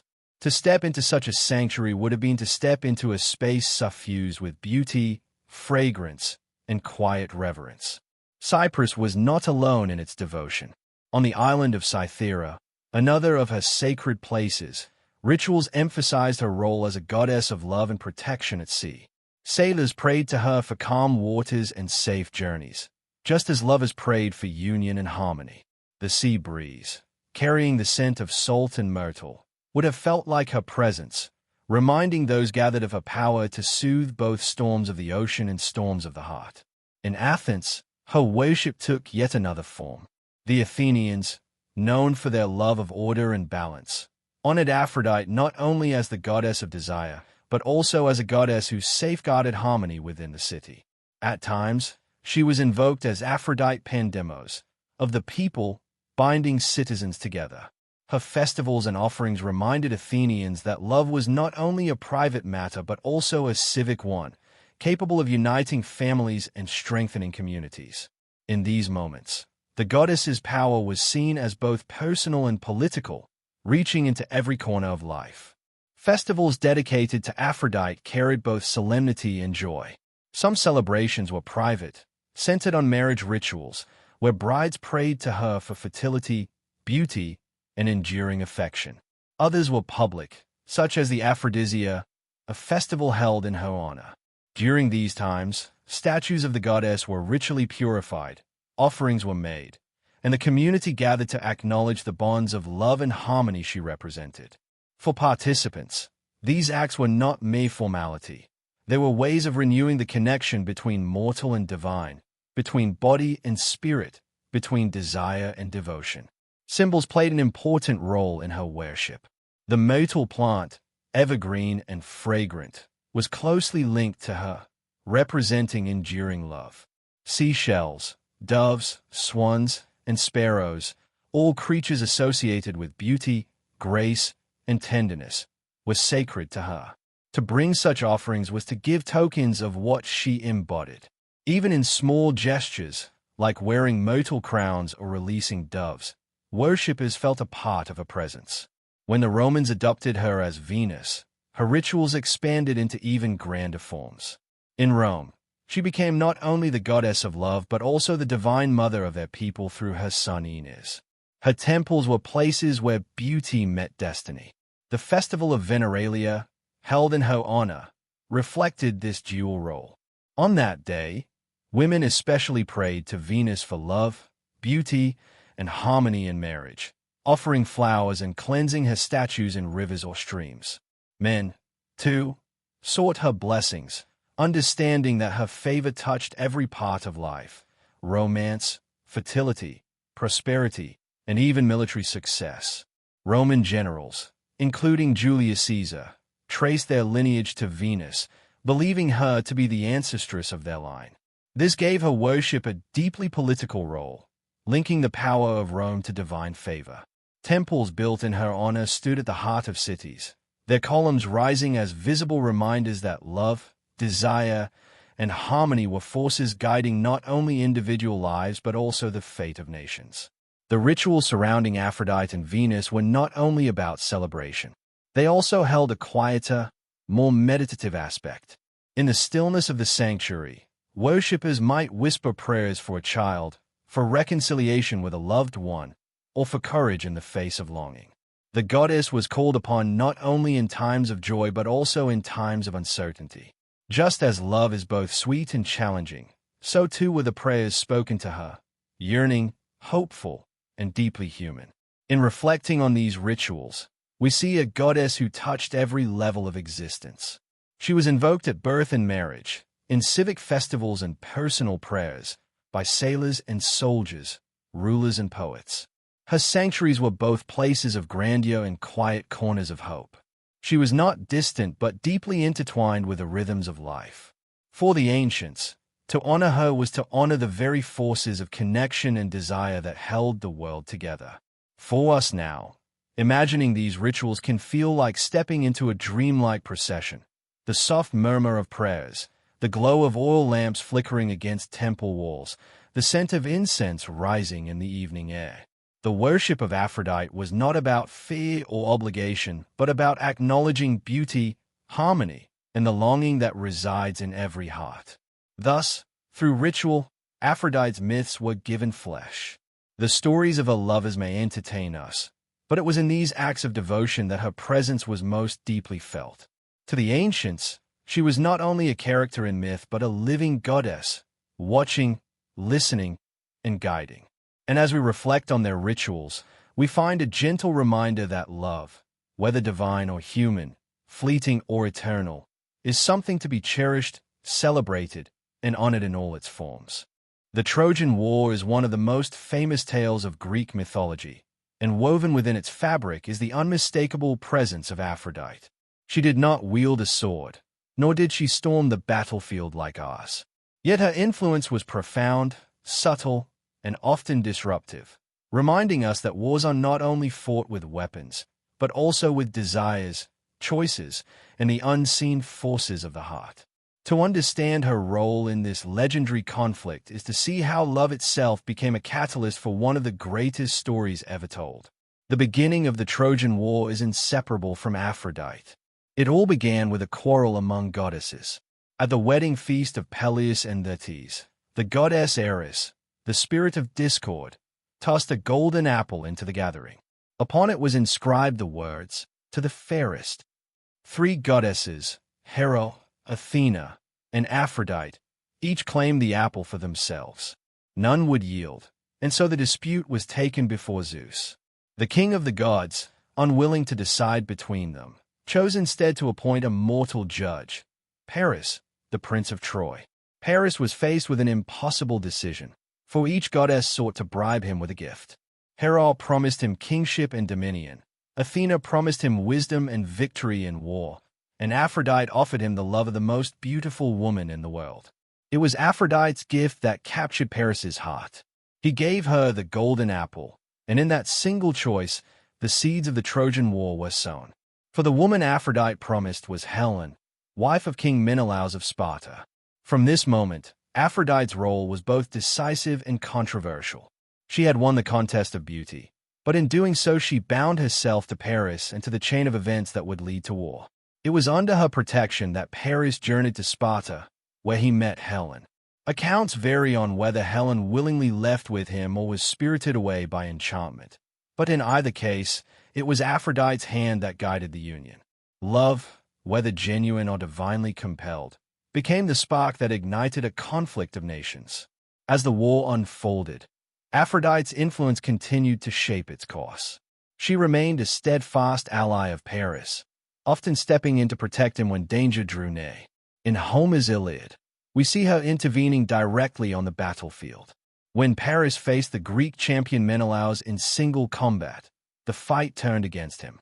Menelaus nearly struck the fatal blow, but Aphrodite enveloped Paris in a cloud of mist and whisked him away to safety, depositing him in his chambers beside Helen.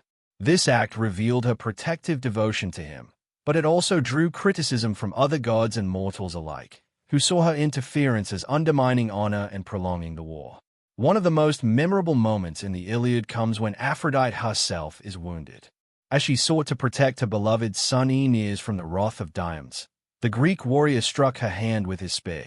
The goddess cried out in pain and fled the battlefield, carried away by Iris.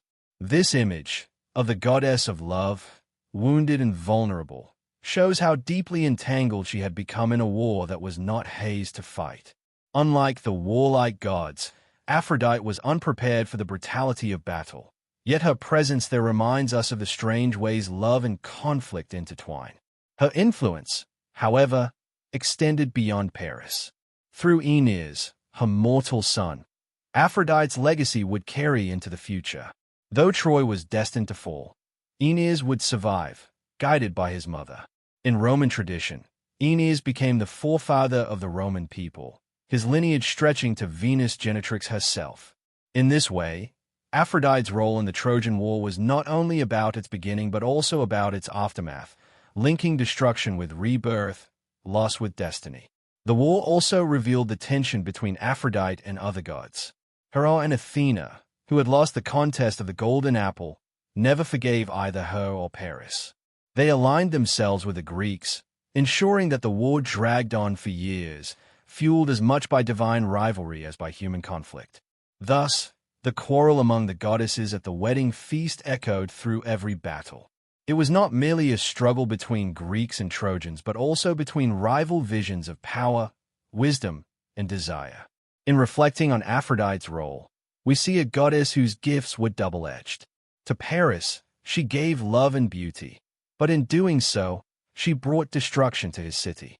To Helen, she gave desire, but also sorrow, as her name became forever bound to war.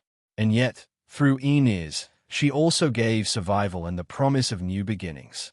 Love, in her hands, was never simple. It was a force that could heal or destroy, protect or expose, unite or divide. For the ancients, this story carried a warning. Desire can change the course of history. A single choice, who is the fairest, whom one loves, what one desires, can ripple outward, touching not only individuals but entire nations. Aphrodite's role in the Trojan War embodies this truth. She was not a warrior, yet her power proved greater than swords. By offering Paris the love of Helen, she set in motion a war that poets would recount for centuries. As we listen now, in the quiet of night, her presence in the Trojan War becomes a meditation on the nature of love itself. Love can be gentle, protective, and sustaining. But love can also be possessive, blinding, and destructive. The ancients knew this well, and so they wove Aphrodite into both the tender moments of intimacy and the great tragedies of war. She was not merely the goddess of beauty but the goddess of consequence, reminding mortals and gods alike that the heart's desires are never without cost. And so, in the flames of Troy, Aphrodite's story lingers. She is the whisper behind Paris's choice, the unseen hand that draws Helen from Sparta, the soft cloud that saves a prince, the cry of a goddess wounded in battle, and the gentle guide of Aeneas as he carries his people toward a new destiny. Love and war, beauty and destruction. These are her gifts and her burdens, intertwined forever in the tale of the Trojan War. The presence of Aphrodite in myth was not confined to sacred texts or oral traditions. Her image and her stories spilled into the world of art, poetry, and sculpture, shaping how generations of people envisioned beauty, love, and desire. For the Greeks and Romans, the arts were not just decoration. They were extensions of the divine, ways of capturing the sacred and bringing it into the human sphere. Aphrodite, as the embodiment of beauty itself, became one of the most enduring and inspiring figures for artists, poets, and craftsmen. Her myths provided endless material for reflection, and her image became a standard by which human beauty was measured. In sculpture, Aphrodite was a favorite subject. Perhaps the most famous depiction is the Aphrodite of Knidos, created by the sculptor Praxiteles in the 4th century BCE. This statue was groundbreaking because it was one of the first major Greek works to portray the goddess completely nude. At once shocking and captivating, it invited viewers to see beauty not as something hidden, but as something to be contemplated openly. Pilgrims traveled from afar just to glimpse her, treating the statue not only as art but also as a sacred presence. Here, we see how mythology and creativity blended, The sculptor did not merely carve stone but sought to capture the essence of love and desire embodied in the goddess. Other statues and reliefs also carried her likeness. Aphrodite rising from the sea, stepping gracefully from a shell. Aphrodite accompanied by doves or swans. Aphrodite with her son Eros, symbolizing the inseparability of love and longing. Each representation told a piece of her story, turning myth into tangible form. For worshippers, these images were not static. They were alive with meaning, reminders of the goddess's influence in daily life. Poets, too, found endless inspiration in Aphrodite. Homer gave her a prominent role in the Iliad, and Hesiod described her birth in the Theogony. Later lyric poets, like Sappho of Lesbos, sang of her power with both reverence and intimacy. Sappho, in particular, portrayed Aphrodite as a goddess who could be called upon in matters of the heart, someone who understood the pain and joy of love. Her poetry, delicate and emotional, showed how deeply personal the goddess's presence could be, transforming myth into the language of longing and desire. The Roman poet Lucretius, in his On the Nature of Things, invoked Venus, the Roman Aphrodite, at the very beginning of his great philosophical poem. To him, she was not only a goddess of beauty but also the mother of all life, the force that brought harmony to the universe. This blending of poetry and philosophy reveals how artists and thinkers alike turned to her as a symbol of creation, desire, and unity. In painting and fresco, Aphrodite's image adorned walls and villas, particularly in Roman culture. The city of Pompeii, preserved under volcanic ash, has given us stunning glimpses of her imagery. Venus reclining by the sea, Venus attended by nymphs, Venus guiding lovers. These images, vibrant with color, were part of everyday spaces, suggesting that her presence was not reserved for temples alone but also cherished in the intimacy of homes. To live surrounded by such images was to be constantly reminded of love's presence and beauty's power. The arts did more than glorify her image. They explored the complexity of her myths. Some works depicted her tender side, as in scenes with Adonis or Anchises, while others showed the tension she caused, as in the Judgment of Paris. Artists were not afraid to show both her joy and her disruption, for it was in this duality that her fascination lay. She was both gentle and dangerous, inspiring harmony and stirring conflict, and it was this richness of character that made her an enduring muse. Beyond visual arts and poetry, music and performance also honored Aphrodite.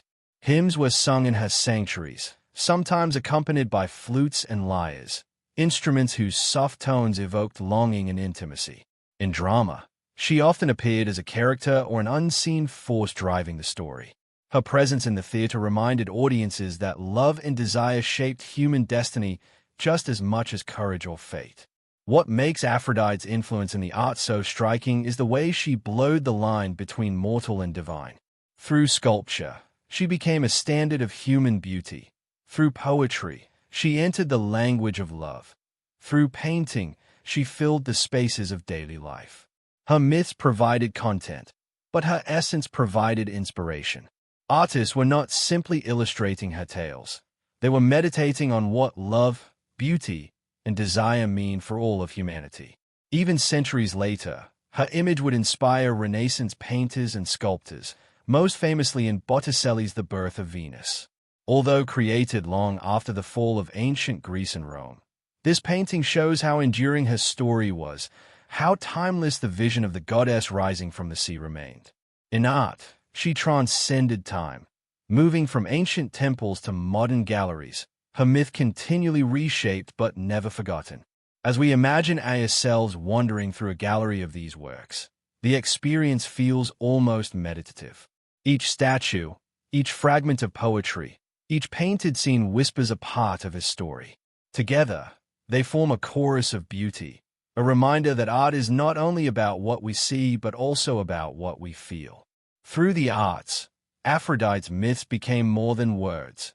They became experiences, touchstones for reflection on love, beauty, and the forces that shape our lives.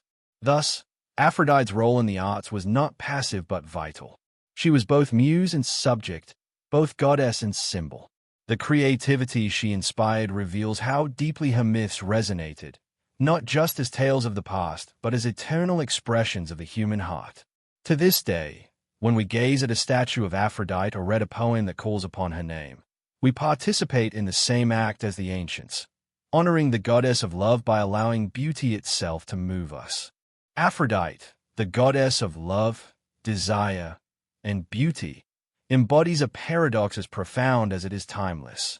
She is the gentle hand that inspires tenderness and union, yet also the unseen force that provokes jealousy, conflict, and chaos. To trace her duality is to understand the delicate balance between creation and destruction, pleasure and pain, intimacy and turmoil. The myths of her lovers, her rivalries, and her influence in war reflect this tension, revealing that love is never a simple force.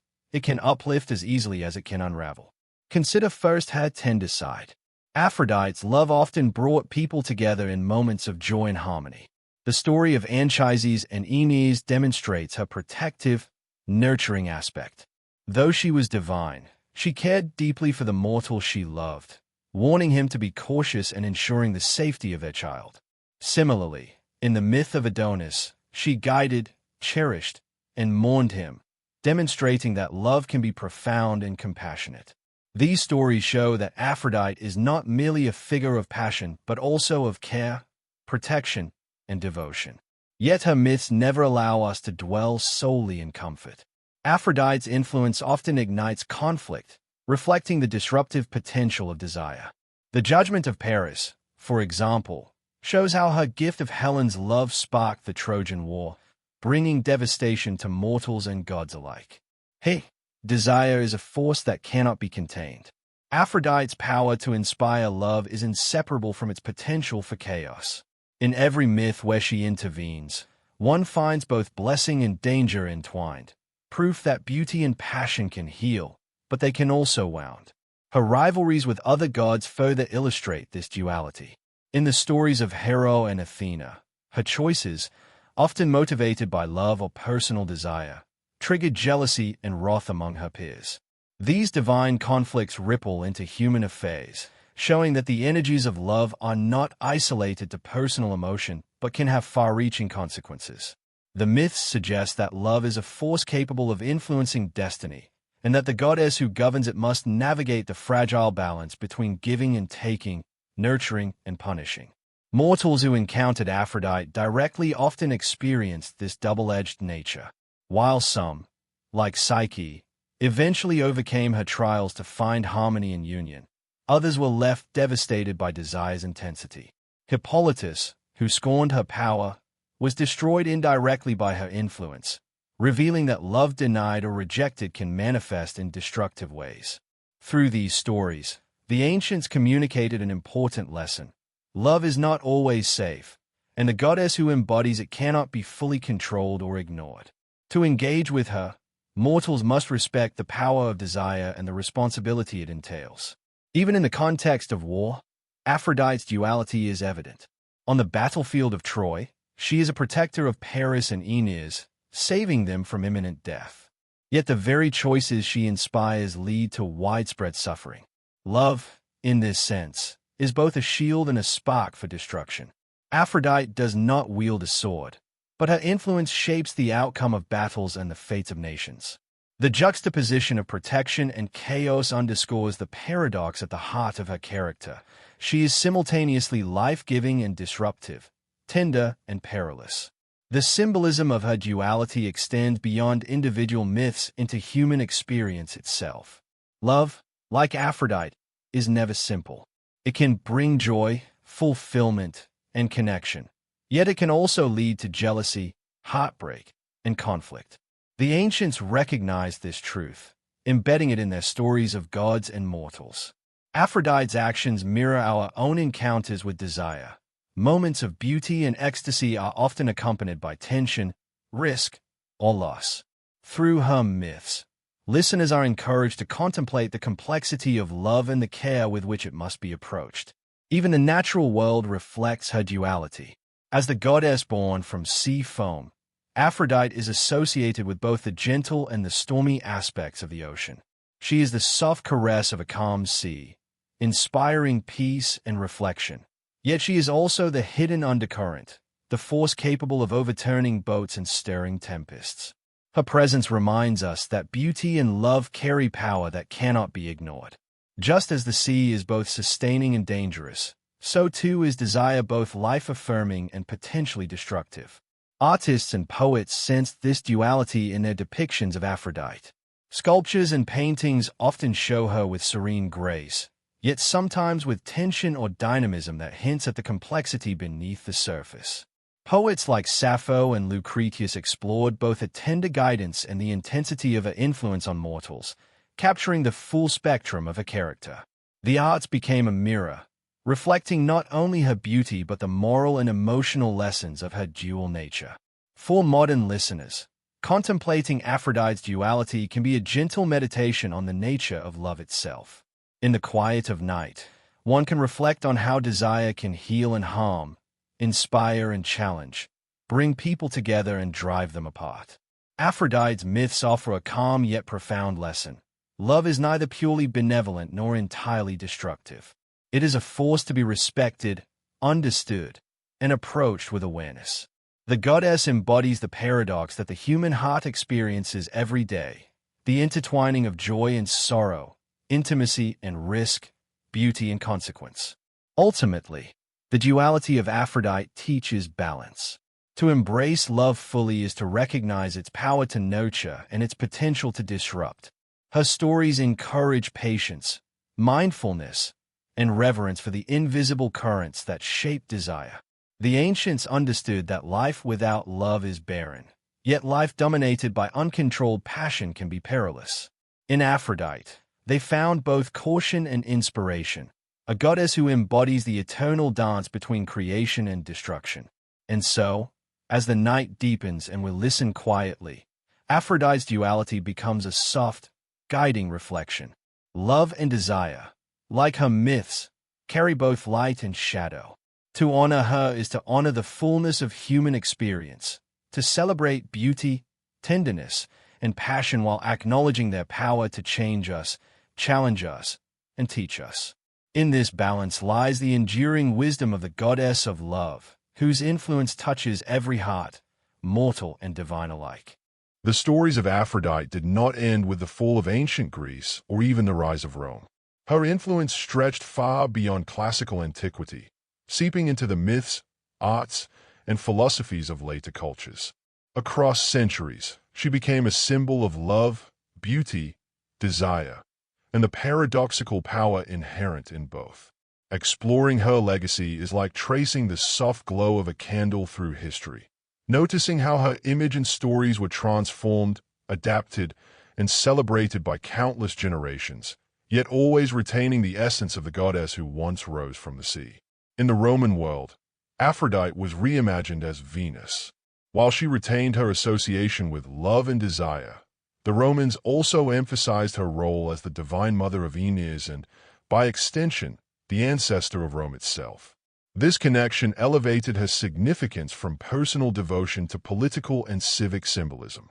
Temples to Venus, such as the Temple of Venus Genetrix in the Forum of Caesar, reminded citizens that love and beauty were intertwined with power, legacy, and destiny. In this way, Venus became a figure who was both intimate and monumental, guiding hearts as well as shaping the identity of an empire. The Renaissance revived the goddess with a new brilliance. Artists like Sandro Botticelli painted her with ethereal beauty in The Birth of Venus, capturing not only her physical form but the very idea of divine allure and creative inspiration. Her image inspired poets, painters, and sculptors across Europe who saw in her a timeless ideal. In these works, Aphrodite, now Venus, became a bridge between the classical past and the imaginative present, connecting human longing, artistic aspiration, and philosophical reflection. Her stories reminded people that love and beauty were not merely fleeting pleasures but profound sources of inspiration and contemplation. Aphrodite's influence also permeated literature.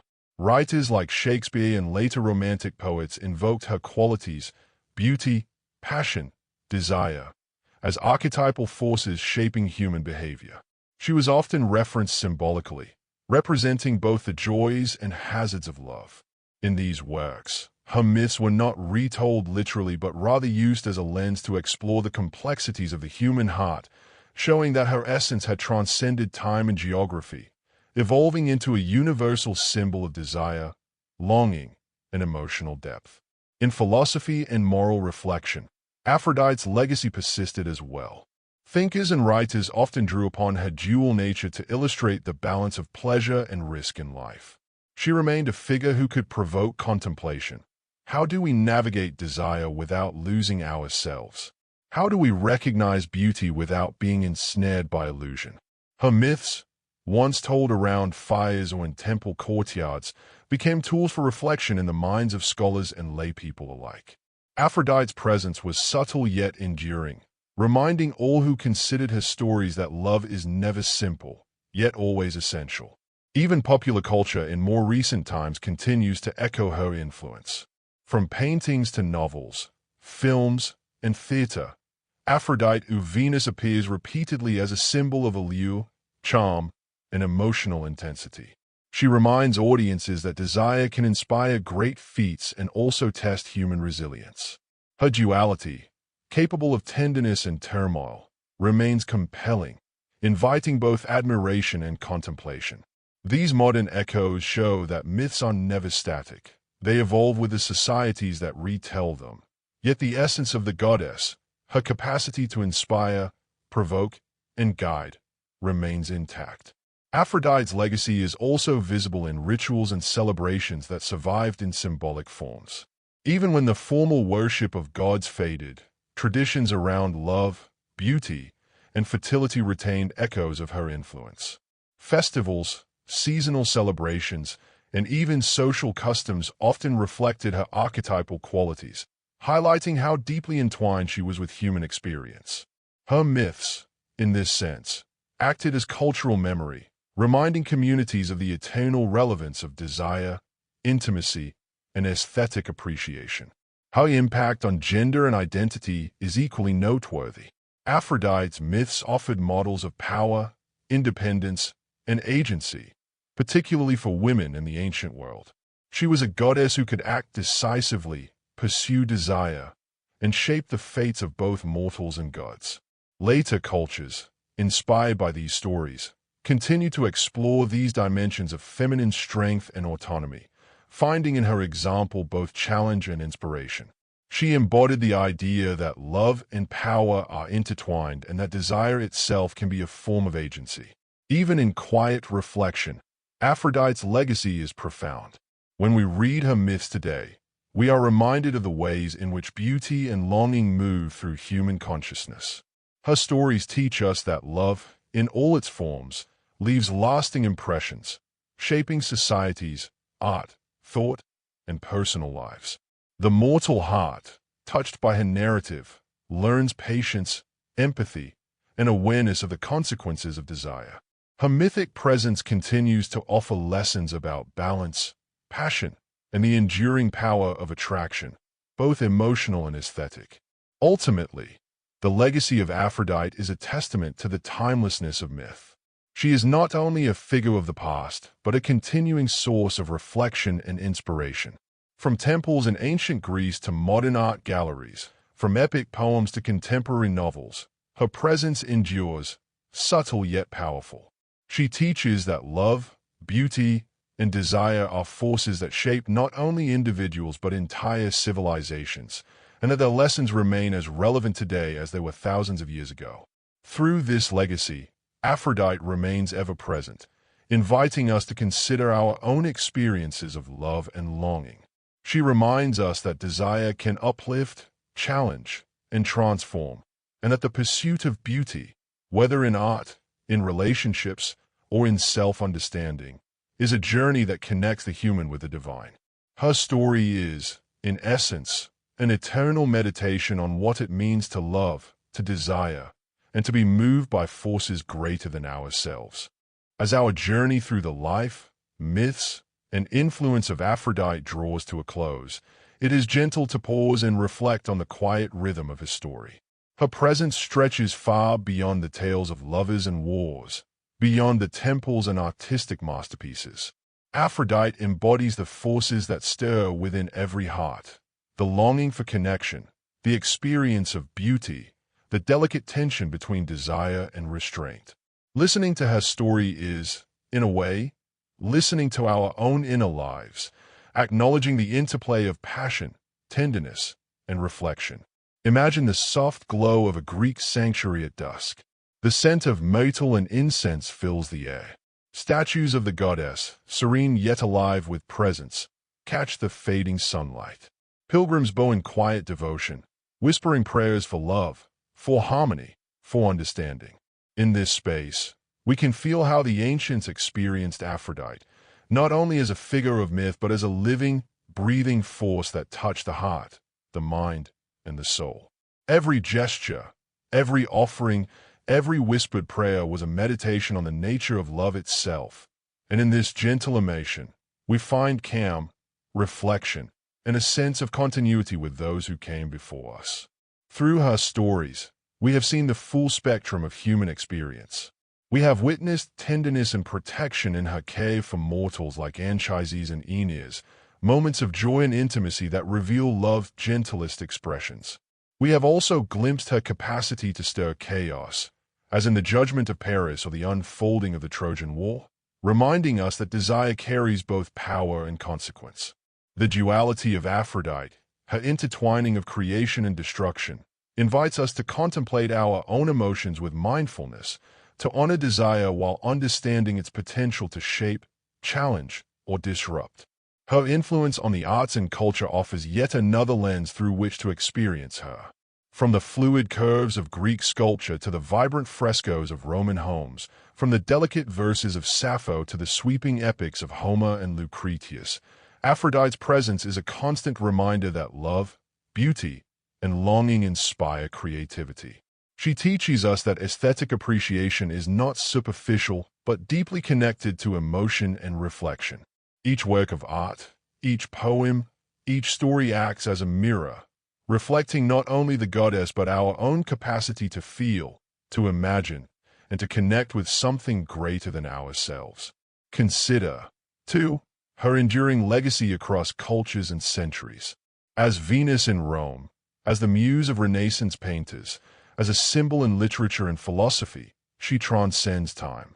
Her stories have been retold, reshaped, and reinterpreted, yet the essence of her influence remains. She is a bridge between the mortal and the divine, the past and the present, the seen and the felt.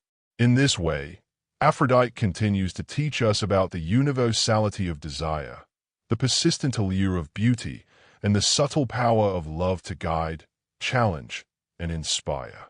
Listening to her myths in a calm, meditative state allows us to enter the quiet spaces between action and reflection. We can imagine the ebb and flow of desire like gentle waves against the shore, the soft touch of longing as both nurturing and transformative. Her presence encourages us to move slowly through our thoughts, to honor both the joys and complexities of love, and to recognize the subtle currents that influence our own choices and experiences. In doing so, we embrace the timeless wisdom embedded in her stories, that love is a journey, both inward and outward, both personal and universal. In this gentle contemplation, we can also reflect on the lessons her duality imparts. Love, like Aphrodite, is never entirely safe nor wholly predictable. It nurtures and disrupts, comforts and challenges, draws together and separates. Recognizing this dual nature encourages patience, empathy, and awareness, reminding us to navigate our own desires with care and understanding. In the quiet of night, as we imagine her standing by the sea, watching the world with calm and knowing eyes, we are invited to consider our hearts with the same balance she embodies, honoring longing while respecting its power. Finally, the stories of Aphrodite encourage a broader reflection on human experience. Desire, beauty, and connection are not fleeting distractions but essential aspects of life. They shape who we are, the choices we make, and the paths we walk. The myths of her lovers, her interventions in wars, her inspiration in art, and her enduring legacy all converge to show that love, in its many forms, is a force of profound significance. Through listening, reflection, and quiet imagination, we participate in a tradition that spans millennia, connecting our experience to the same wonder, longing, and contemplation that inspired the ancients. As the night deepens and we prepare to rest, let us carry with us the gentle presence of Aphrodite. Her stories remind us that love is beautiful, complex, and transformative. Her duality teaches balance, her myths teach reflection, and her legacy teaches enduring inspiration. In this calm, meditative state, we can allow her influence to settle softly in our hearts, a quiet reminder of the profound human capacity for tenderness, desire, and appreciation of beauty. In closing, let us breathe slowly, imagining the gentle waves from which she emerged, the soft glow of candlelight in distant temples, the whisper of prayers across centuries. Aphrodite, timeless and eternal, continues to guide, inspire, and remind us that love is both a gift and a journey, a force that shapes our inner world as much as it moves the world around us. Even as the ancient world recedes into history, the presence of Aphrodite remains palpable in our imagination, our art, and our reflections on human experience. In many ways, she transcends the boundaries of mythology to become a symbol of enduring truths about love, beauty, desire, and the delicate balance between creation and destruction. Section 21 invites us to contemplate her influence as if it were a soft current beneath the surface of daily life, a force that still moves hearts, inspires creativity, and encourages reflection on the choices we make in love and in life. Aphrodite's myths, while rooted in ancient Greece and Rome, touch on universal human emotions. They speak to the longing we feel for connection, the joys of attraction, and the sometimes painful consequences of desire. To meditate on her stories is to enter a space of calm observation, acknowledging both the power and the complexity of love. The same forces that guided Paris, Helen, and Aeneas now reflect in our own lives, in the relationships we cherish, the passions we pursue, and the beauty we seek in the world around us. In this sense, Aphrodite's presence is timeless. She is not confined to temples or texts, but lives quietly within human consciousness. Her influence is particularly apparent in modern expressions of art and culture. Literature, film, music, and visual arts continue to evoke themes she embodies. Romantic longing, the tension between desire and consequence, and the pursuit of beauty are all threads that trace back to her myths. When a poet writes of forbidden love, when a painter captures the tender curve of a human form, or when a musician conveys the ache of longing, we are participating in a tradition that stretches back thousands of years, a conversation with a goddess who knows the heart's most delicate workings. Through this lens, Aphrodite is not distant or abstract. She is intimately connected to the creative impulse, reminding us that love and inspiration are intertwined. In reflecting on Aphrodite's duality, we can also explore how her presence encourages mindfulness in the realm of desire. She is both gentle and disruptive, nurturing and challenging, and these qualities invite careful contemplation. Modern listeners can take her myths as meditative lessons. Desire should be honored but approached with awareness, beauty should be celebrated without attachment, and love should be experienced fully, yet with recognition of its power to shape our choices. In quiet reflection, we see that her influence is less about literal actions and more about understanding the dynamics of emotion, attraction, and connection that continue to affect us daily. Aphrodite's enduring symbolism also encourages a recognition of the interconnection between beauty, creativity, and emotional depth. Her myths suggest that to experience love fully is to experience life fully, with all its complexities, joys, and challenges. This understanding is comforting in a meditative context. Even as we face uncertainty or longing, the presence of Aphrodite in our imagination reminds us that these feelings are natural, universal, and worthy of attention. She becomes a gentle guide, helping us navigate emotional landscapes with grace, patience, and acceptance. Furthermore, her stories serve as mirrors for personal reflection. By contemplating the choices of immortal lovers, the intervention she made in divine affairs, and the consequences of her dual nature, we can better understand our own impulses, relationships, and responses to love and desire. Aphrodite encourages self-awareness. She reminds us that attraction and affection carry power, and that our actions within these realms have resonance beyond the immediate moment. She is both teacher and companion, showing us that love is an art that requires both courage and discernment. Even in a quiet bedtime meditation, Aphrodite's presence can be soothing. We can imagine her standing at the edge of the sea, watching the world with serene, knowing eyes. The sound of gentle waves mirrors the ebb and flow of desire, while the soft light of dusk reflects her eternal beauty. In this imagery, she is not demanding or overwhelming, but calm and supportive, a reminder that the complexities of love need not be feared, only acknowledged and understood. Her presence offers reassurance that our experiences of longing, connection, and beauty are part of a larger, timeless pattern. Aphrodite also teaches patience and acceptance. Love, as she embodies it, unfolds in its own time, bringing lessons that may be subtle or profound. Just as the ancient Greeks and Romans honored her through rituals and art, we too can honor her presence through reflection, creativity, and mindfulness. In recognizing her influence in our lives, we learn to appreciate the depth and nuance of human emotion, embracing both the joy and the challenge inherent in connection and desire. Ultimately, Aphrodite's timeless presence encourages us to see the beauty in impermanence, the lessons in longing, and the grace in embracing life fully. She is a goddess who moves quietly through centuries, cultures, and hearts, reminding us that love is not only a force of attraction but also a profound teacher. By meditating on her story, we participate in a tradition that stretches back thousands of years, connecting with a human experience across time, space, and imagination. As we draw this contemplative journey to a close, we carry with us the essence of Aphrodite, the quiet knowledge that love is a transformative, multifaceted force, capable of nurturing, challenging, and inspiring. Her myths and legacy invite calm reflection, offering gentle guidance for navigating the heart's terrain, appreciating beauty, and embracing desire with awareness.